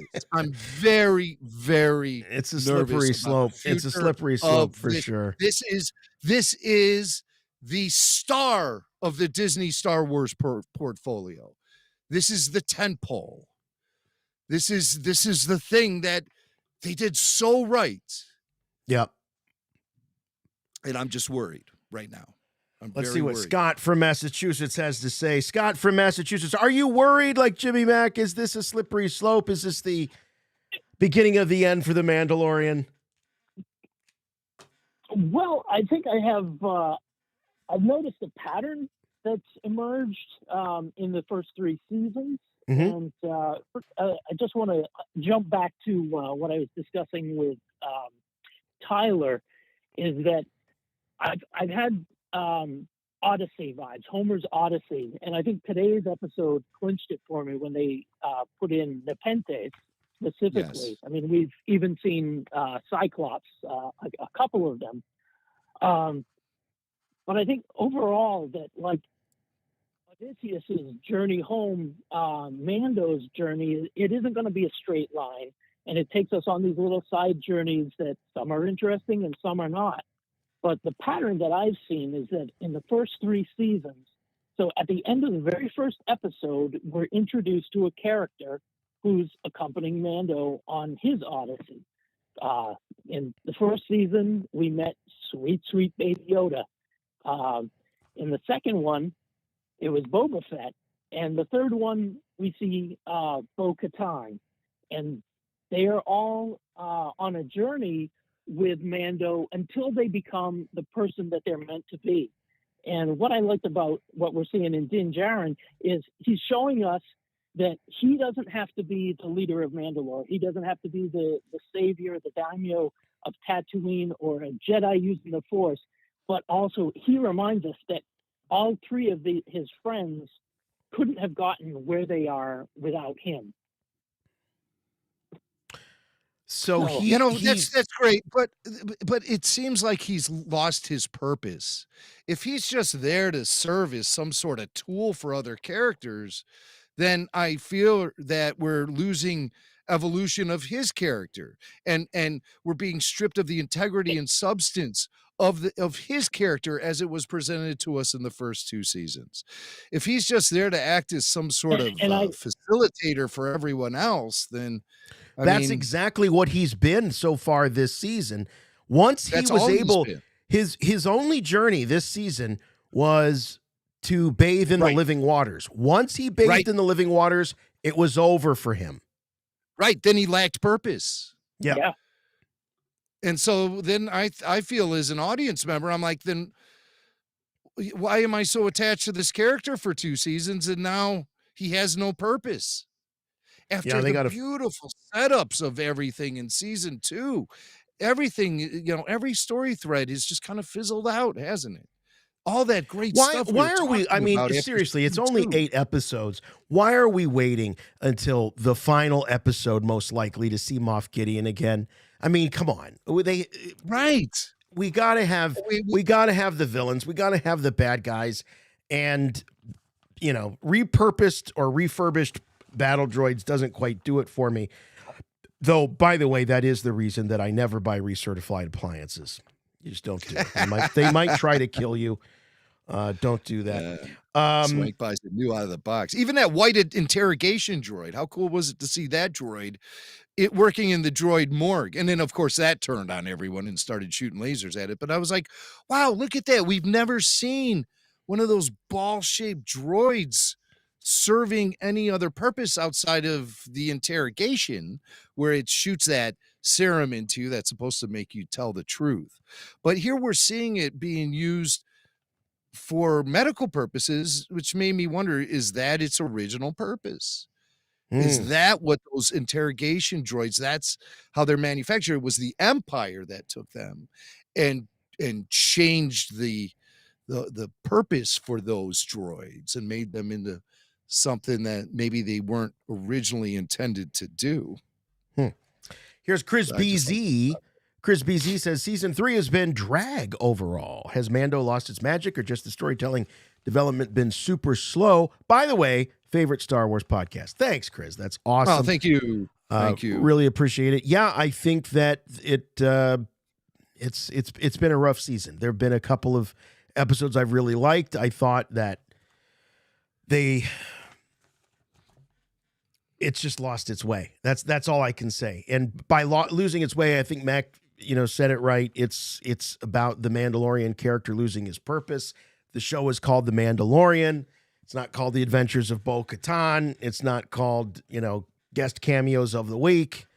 And that seems to be what it's become. Unfortunately. I do want to point out that I could have made the proclamation many times during season 3 of the Clone Wars that show had jumped the shark, especially in the first half of that season. The second half of season 3 of the Clone Wars is some of the best Star Wars storytelling out there, with the Night Sisters and Mortis and the Citadel and crazy all that stuff, yeah. and the Wookiees and all that. But I mean, the first half of that season, there was some meandering going on there with Cousin Corky and the Poison Snapple, and we were watching episodes going, what's going on here?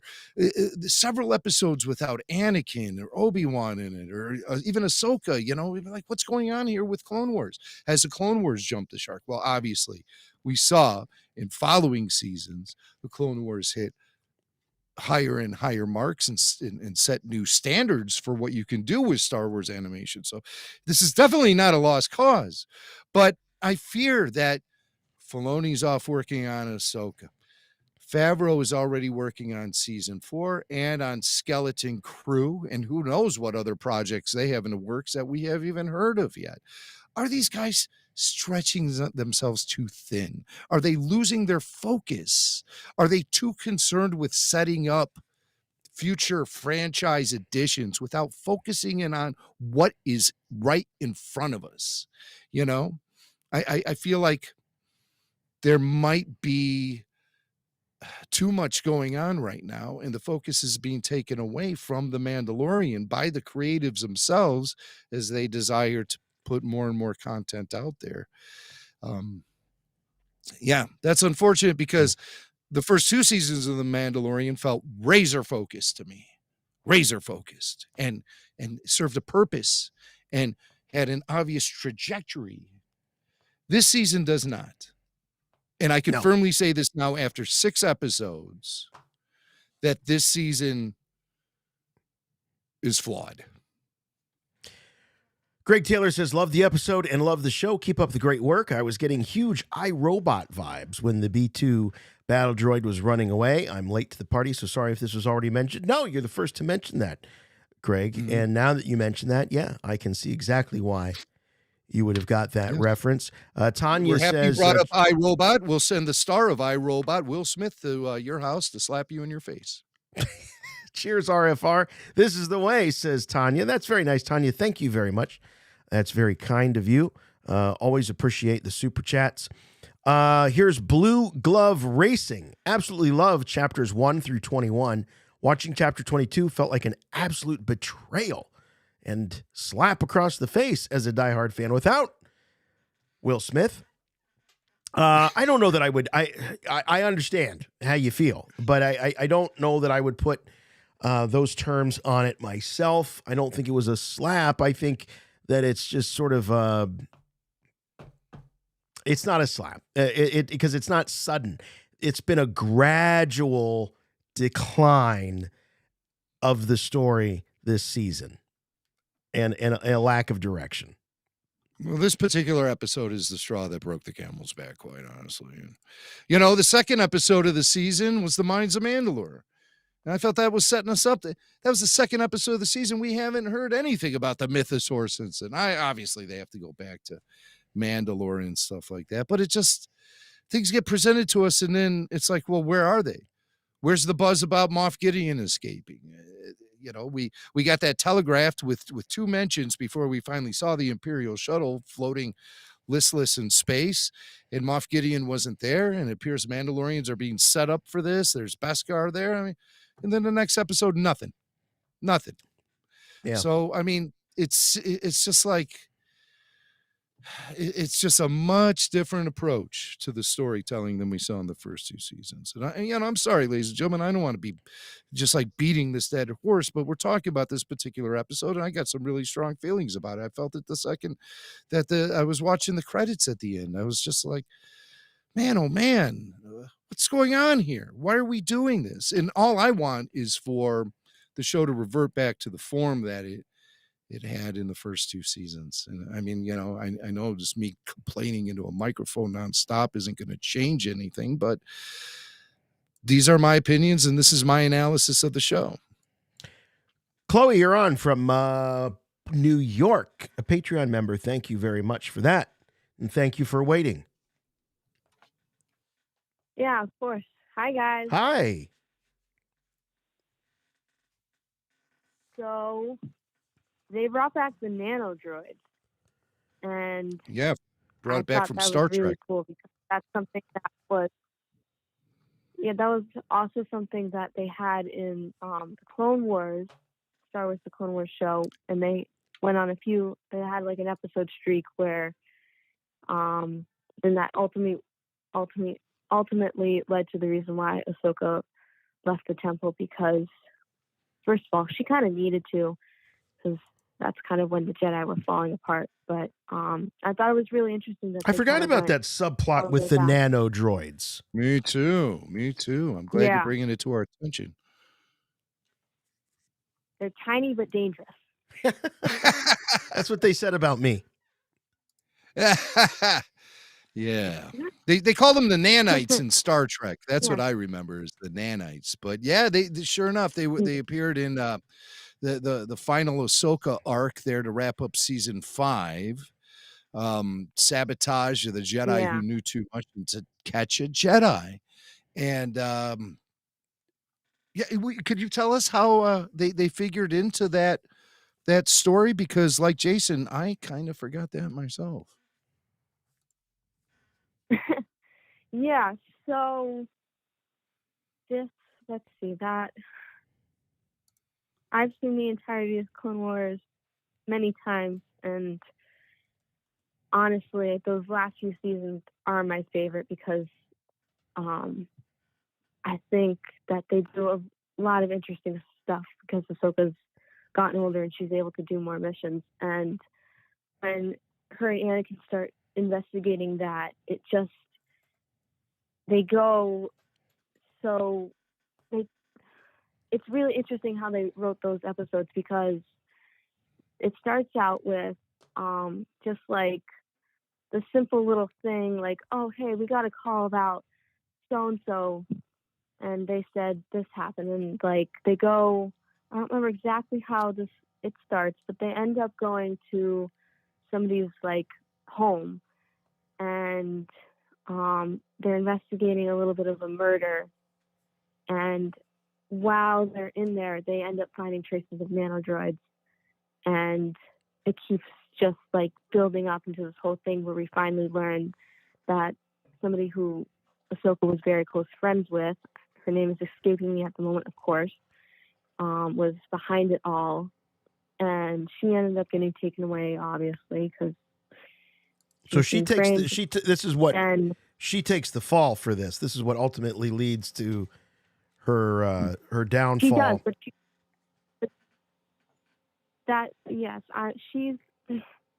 she was a cool character. I'm really mad that they had her turn and do that. However, I don't have disrespect for what she did because she ended up kind of being like an activist for how the Jedi were kind of losing their way a little bit. But what really put me over the edge with her is that she did frame Ahsoka and made Ahsoka really bad to everybody, and that quite upset me. Yeah. All right. Yeah. Well, hey, thanks, Chloe. Says, appreciate it. And if you want more of that, if you want to hear more of that, those or rather see those episodes, Sabotage, Jedi Knew Too Much, and To Catch a Jedi, that's from season 5. So yeah.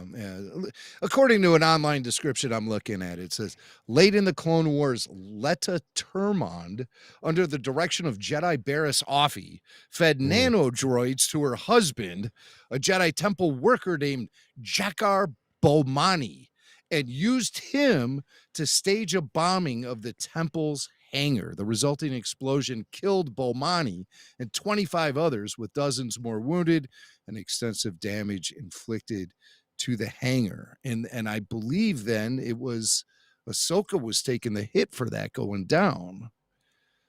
I have to rewatch those episodes. It's been so long since I saw those final Ahsoka episodes of season 5. And then hear that the nanodroids were part of that. Yeah. Yes, I remember that.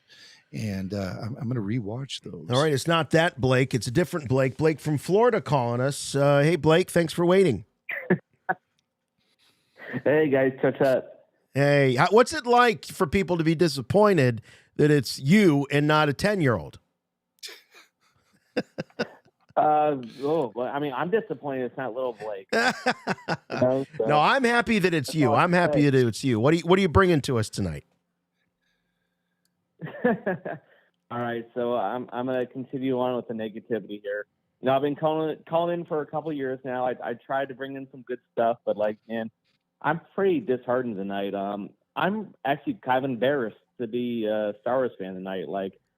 I was watching this with my wife, who's a casual fan. She really just watches it because I do.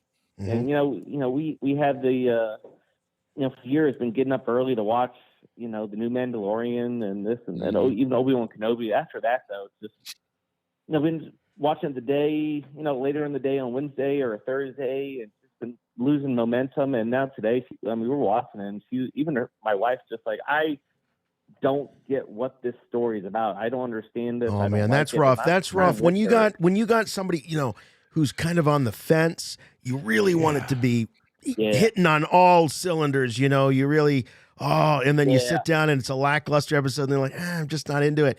I ran into that with my wife and Star Trek: The Next Generation. It just kind of petered out a bit for her. I wanted to bring up Picard. So Picard season 3, phenomenal. Right. I mean, Bad Batch, season 3. Yeah. I mean, Bad I'll be Batch. Here's the honest, thing. anyone Here's the who thing. I- Bad Batch went off on a high, and I was high on that supply of Bad Batch last week. But they weren't all hits. Okay, let's not romanticize it too much. There was a lot of filler. They wasted a lot of time in the first half of that season. But man, did it rebound? It really did. I'm with you on that.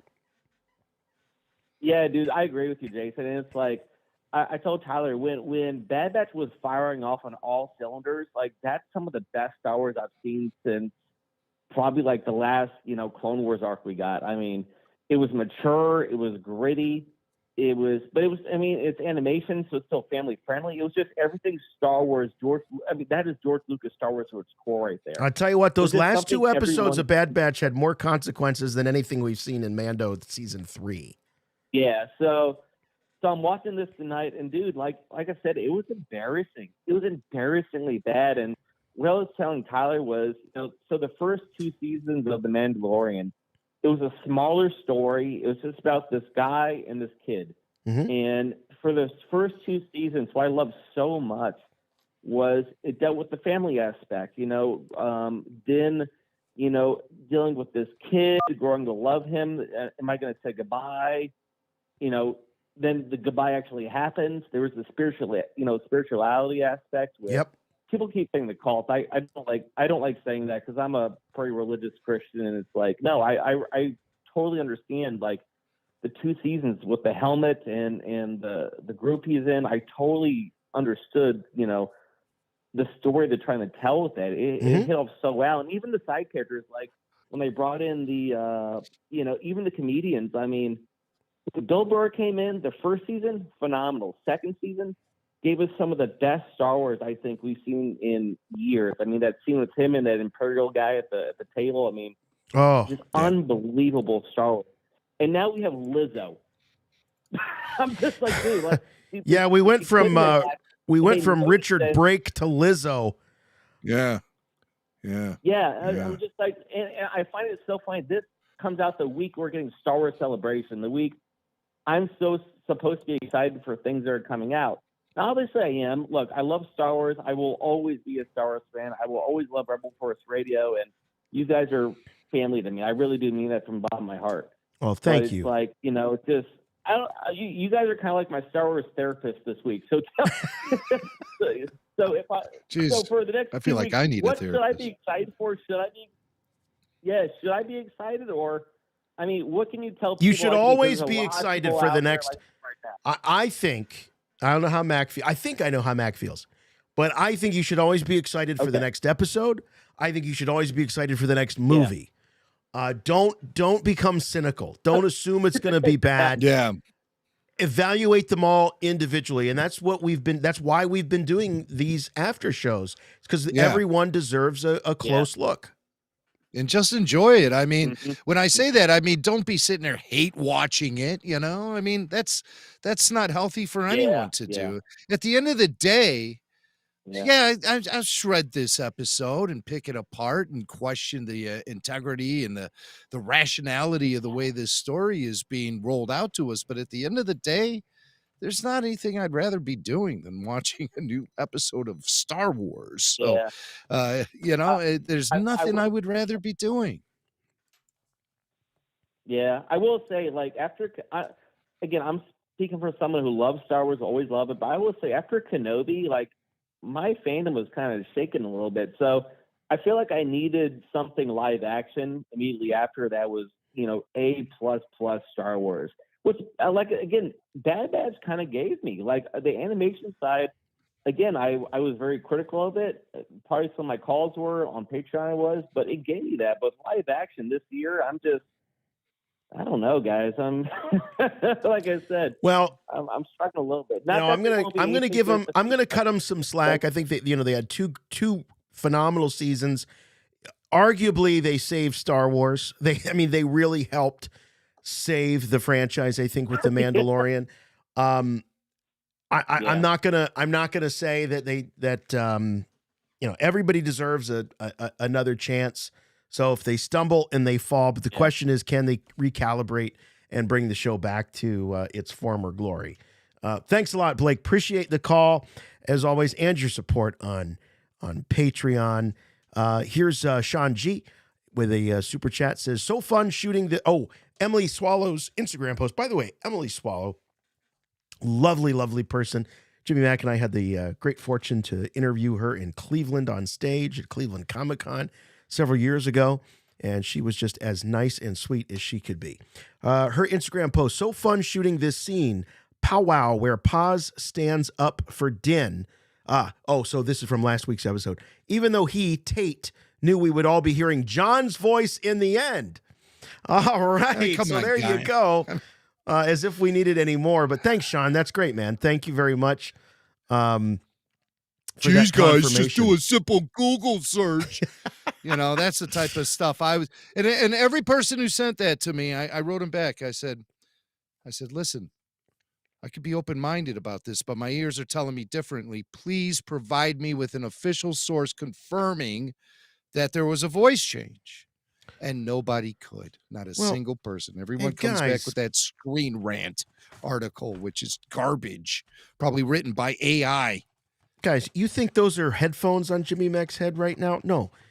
Those just grew organically out of his skull. This guy's been listening to audio for how long? As a professional, as a fan, he's been listening to audio in those headphones. He knows from what he listens to, what he hears. Yeah. He knows when it's a change of a voice actor or something like that. So, granted, they've added more ingredients into the mix. As far as his voice definitely goes. Sounds like they've enhanced things a little bit. Yeah, but I mean, it's Jon Favreau. Yeah, it's definitely no question. It's Jon Favreau. Sal B. Crumb says, Din explaining that Bo is the true Dark Saber owner reminded me of Dwight Schrute's explanation about the enemy of my enemy is my friend routine. A little office reference.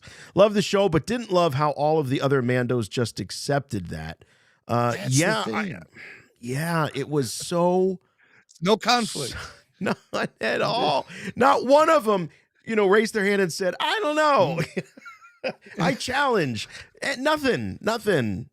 What were they fighting for?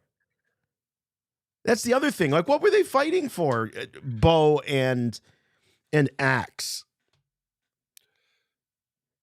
Control over the group, I guess. But because it was even all at for the naught. I mean, even at the end, he said, you can't lead without the Dark Saber. But how did Axe lead without the Dark Saber? That's my question. So, yeah, right. I think maybe he said you're not going to unite the Mandalorians without it. Maybe it's a very specific thing. But But yeah, it just I've heard Favreau and Filoni describe this show as they're just playing with a box of action figures, that. And sometimes it really does feel that way. It feels like children playing with action figures. Sean G says, do we think KK is meddling in the creative for season 3? Seems far off from season 2, and pulling the golden goose Grogu back from Luke in Book of Boba Fett seems rushed. I'm not a huge fan, obviously, of some of the decisions that Kathleen Kennedy has made. I think that she's kind of tarnished and embarrassed the brand. That's my take. But I don't think that you can't lay all of this stuff at the feet of Kathleen Kennedy. I'd be very surprised if this had her fingerprints on it. I think what Max said earlier is a great hypothesis, which is when this show started, there weren't multiple Star Wars TV projects, or at least certainly not involving Favreau and Filoni, but now there are, and there have been. They've been in development for a long time. And are they being stretched a little bit too thin? Quite possibly. And who is, by the way, is Favreau the showrunner of Mandalorian? Yes. He is the showrunner. Okay. Oh, yes. All right. Oh, yes. So, I mean, he's got his hands on the steering wheel. I mean, is this a lack of Filoni? It could be.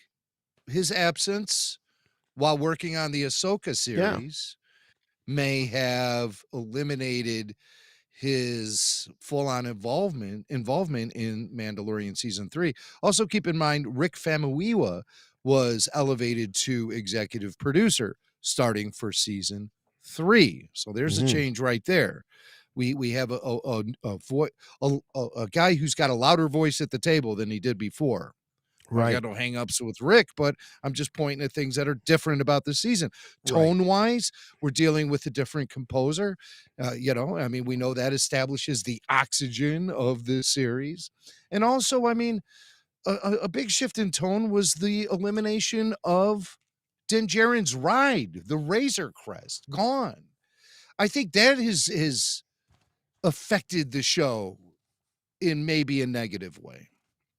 Not having that home base, having Din just kind of ride shotgun to Bo-Katan all season. He's not even flying around in the N1 anymore. He's riding with her on her ship all the time. I mean, that's a shift in tone. So, I mean, there are these differences in this season. And obviously the focus has been totally stripped of the relationship of Din and Grogu. There's nothing there anymore, which, I mean, I don't think is the worst thing in the world. I think little Grogu might have benefited with being put on ice for a little while in season 3 and hang out with Luke Skywalker and do what you got to do while Din's off doing whatever he's doing, you know, uniting the Mandalorians or whatever. It's just there's no place for Grogu in the story anymore. His one moment in this episode is an unearned moment where he becomes a knight of something that we don't care. The only knight we want him to get is Jedi knighthood. That's all we want. Yeah, I was a little bothered by the fact that he hung out with those two weirdos for the whole episode, that he didn't go with Din and Bo on the journey. I mean, they just met these people and, you know, and they're playing, you know, space bocce ball. Yeah. It was kind of odd. Turtle War says, I'm just going to say that I loved the live action Droid Bar. I've been waiting for that for decades. Yeah, I love the Droid Bar too. I thought that was really cool. One of the shining moments of the episode. There's cool droids in there. I noticed in the concept art that they showed during the credits that a BB droid was in the Droid Bar. But then when I watched the episode, I did not spot any BB droids rolling around in that bar. Hold on, I've got all of those. Wait a minute, here we go. Let's look at this. Battle oh, droids. Yeah, there we go. There's the BB droid right there. Right. But I didn't catch him at all in the actual bar itself. You know what I loved? Speaking of the concept art, I really dig the concept art at the end of each episode. I thought this was really cool. This is like 3PO and R2. You know, I didn't think of them, those two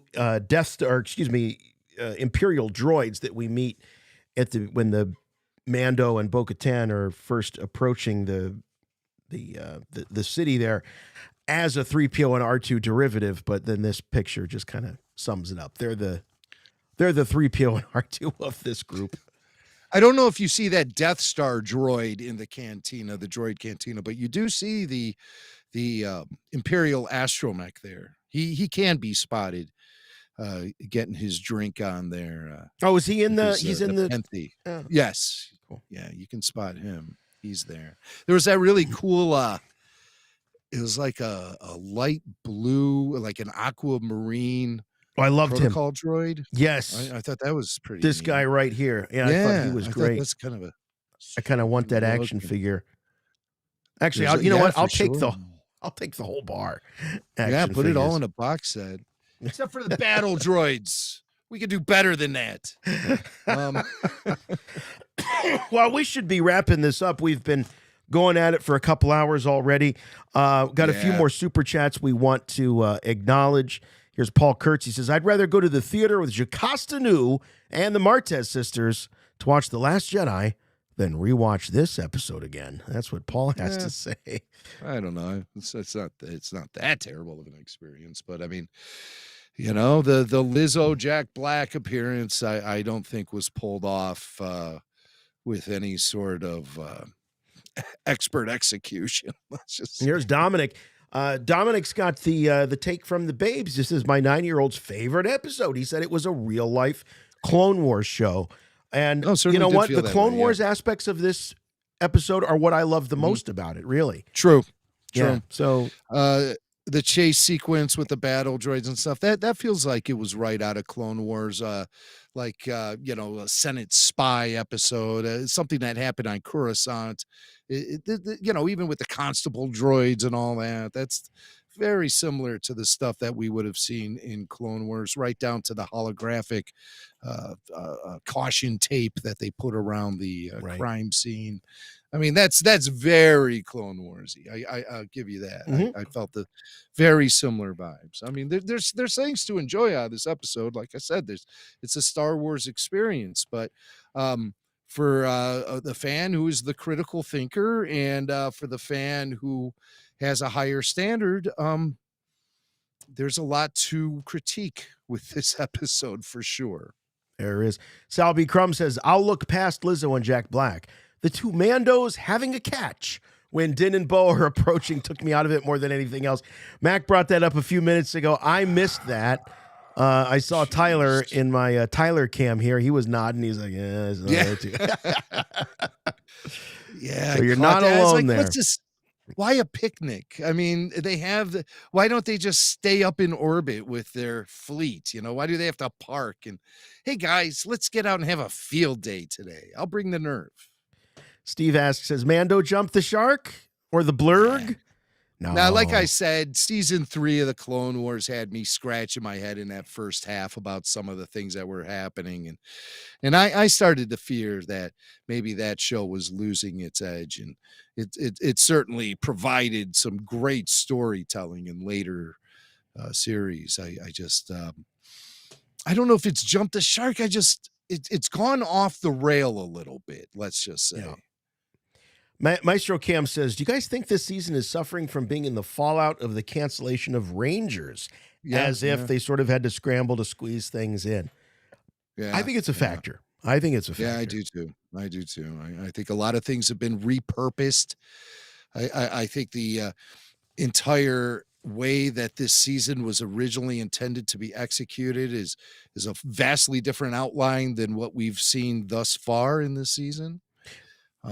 Hey, by the way, I think, speaking of Rangers, did you hear about Favreau commenting very publicly for the first time about the firing of Gina Carano? No. Where did this happen? Yeah, there was an article. I'll have to send it to you. But it's really amazing. It's really quite eye-opening. He calls it the treatment of her, the way that they did it. He doesn't comment on the accusations made against her, her posts on social media, anything. He just says the way it was handled was unprofessional. And it seems as though he is leaving the door open for that character. Now, he doesn't say, bringing Gina back or anything, but there are some very meaty quotes in there that we'll have for you, I'm sure, on an upcoming episode of Rebel Force Radio. But this just broke a couple days ago, and I've been meaning to send that over. I'm trying to find something because I'd rather talk about it now than some upcoming episode of the show, because I don't even know when we're going to be back with like regular RFR. Probably not till May. Well, we're not doing a 3-hour show tonight, I tell you that. We're just getting through our super chats.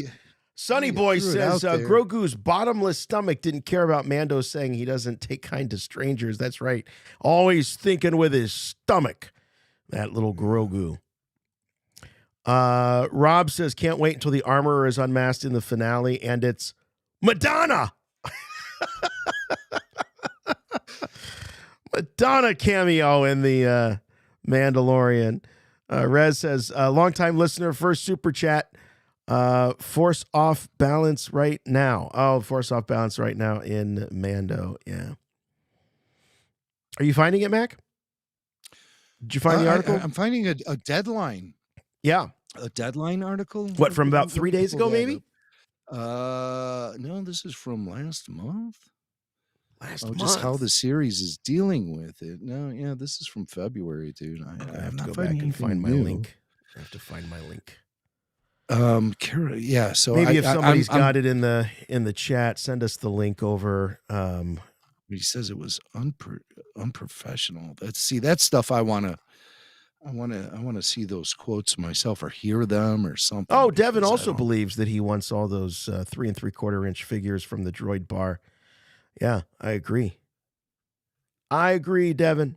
Lone Star says, since when can Super Battle Droids sprint? Well, come on, Since this episode aired. That's since when. Kurt says, love the show, but last episode, this is the meh. Thanks for all you guys do. Sorry for borrowing Jimmy's seat at the rooftop bash. I blame all the times I said, that's no moon at the bar. Hope you enjoyed the cigars, though. Okay, Kurt. All right. Hey, Kurt. Yes, we enjoyed the cigars very much. Thanks, buddy. I Good remember to hear that. from you. Jason says, it's so odd how Din has been a secondary character in his own show. Last few episodes have focused heavily on establishing Bo as the protagonist. Couldn't agree more. I don't mind Bo-Katan. Like I said, I'm becoming a Bo-Katan fan, but it's not her show. It sure does feel like it's her show. And Mike says, not a great episode tonight, but Jimmy and Jason always deliver. Smash the like button, everybody. Thanks, man. Thanks, buddy. Appreciate that. You still not finding it? No, I'm not. I'm sorry. I don't know where you saw this, but no, I'm not seeing anything indicating that he broke his silence about it or commented about the professional or unprofessional nature of the way she was booted.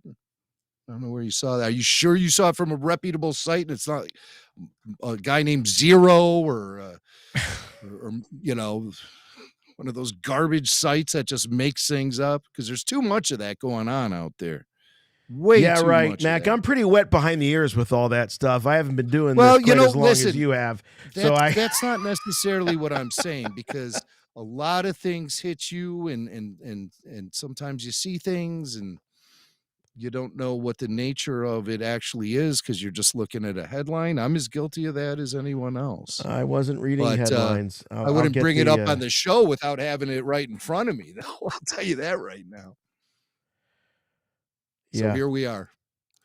Here we are, just kind of treading water now without any sort of thing. But like Jason said, we'll talk about it on an upcoming episode if it's there. I do see a guy named Zero saying Favreau broke the silence on Gina Carano's return. And that guy named Zero is kind of not exactly the straightest shooter reporting on Star Wars. Just for that, I'm cutting you off on your final thoughts. Cutting you off. I got final thoughts, pal. We'll release that as a Patreon exclusive. All right. Thanks, everybody, for calling in. Appreciate it. All the super chats, all the phone calls. Especially thank you to this guy, Tyler Page. Thank you, Tyler, for being with us. Hey, we got 2 more to go, buddy. Yeah, well, at least of Mando after show. Yeah. Hey, while Mac warms up his final thoughts, what are your final thoughts? Well, funny enough, Lizzo called in backstage and she was telling me that the whole reason she's in this show is because she went as Baby Yoda for Halloween. So that makes a lot of sense. Is that all you have to do to get for the Star Halloween? That's all you have to do? That's all you gotta do. Just be famous and then cosplay as Baby Yoda. Ooh. But I did like, I thought the Mon Cal love story in the beginning was kind of interesting. I think that's a callback to the bounty in season 1 of Mando. I think they're finalizing that because, he offers Mando the puck. Grief Karga offers him the puck. And he's like, we need someone to find this Royal Mon Cal. I think that's him. And then I'm really hoping that the Dark Saber conflict isn't over. I think maybe when they go back to the Armorer, she's going to be like, you can't really do that. Because all the other Mandos in Axe Wove's group kind of just looked at each other and were like, I guess that works. And then, lastly, they changed the Super Battle Droid. They took the neck out to make it more Clone Wars-y. That kind of annoyed me as a prequel guy, but all in, I think I like this episode a lot more than other people. Maybe I was just lighthearted about it. I get where you guys are coming from. There's all these loose threads. I hope they tie it up, but who knows? I'm willing to wait it out a bit. All right, buddy. Well, thank you very much for being here. We appreciate it. Couldn't do the show without you. Thanks for having me, guys. Of course. Jimmy Mack, final thoughts. Final thoughts on this Yeah, episode. 5 here. minutes. Guns for Hire. This is the first episode that doesn't have the and then one word for the title for season 3. It's all been the something. Now it's Guns for Hire. Guns for Hire, you know, I do like I said, I like to call back to Boba Fett, how he was all about the money. And it seemed like these Mandalorians are all about the money. But now they're all being reunited to go and take back their planet where they thought no one could survive. But apparently you can survive there, and they want to take back their planet. I thought that when we first saw Plazier 15 in the trailer, as Bo's ship was flying toward it, it's a dome city, like what we see on Mandalore. That's what's seen in the trailer. And then here we're seeing it has nothing to do with the Mandalore system, but they're in those dome cities again. I think it's just a fake out for the trailer or something. You know, I couldn't understand why they would have another planet with dome cities while they're trying to retake the planet that's best known for dome cities, Mandalore. It just seemed to be an artistic choice that I thought was a little confusing. Maybe if I sipped some secretions from the creature in the tank, I'd understand it a little bit better, but I just don't. I thought it was kind of cool how the Duchess had a dress featuring a holographic design. I don't ever recall seeing that in Star Wars before. So I thought that was kind of interesting. The whole mystery of the droids malfunctioning, it wasn't like the mystery that needed to be solved. There should have been some sort of conflict, some sort of danger, just some sort of situation other than that droids are driving speeders into walls and losing control. I just need something else to sink my teeth into, and this episode didn't give it to me.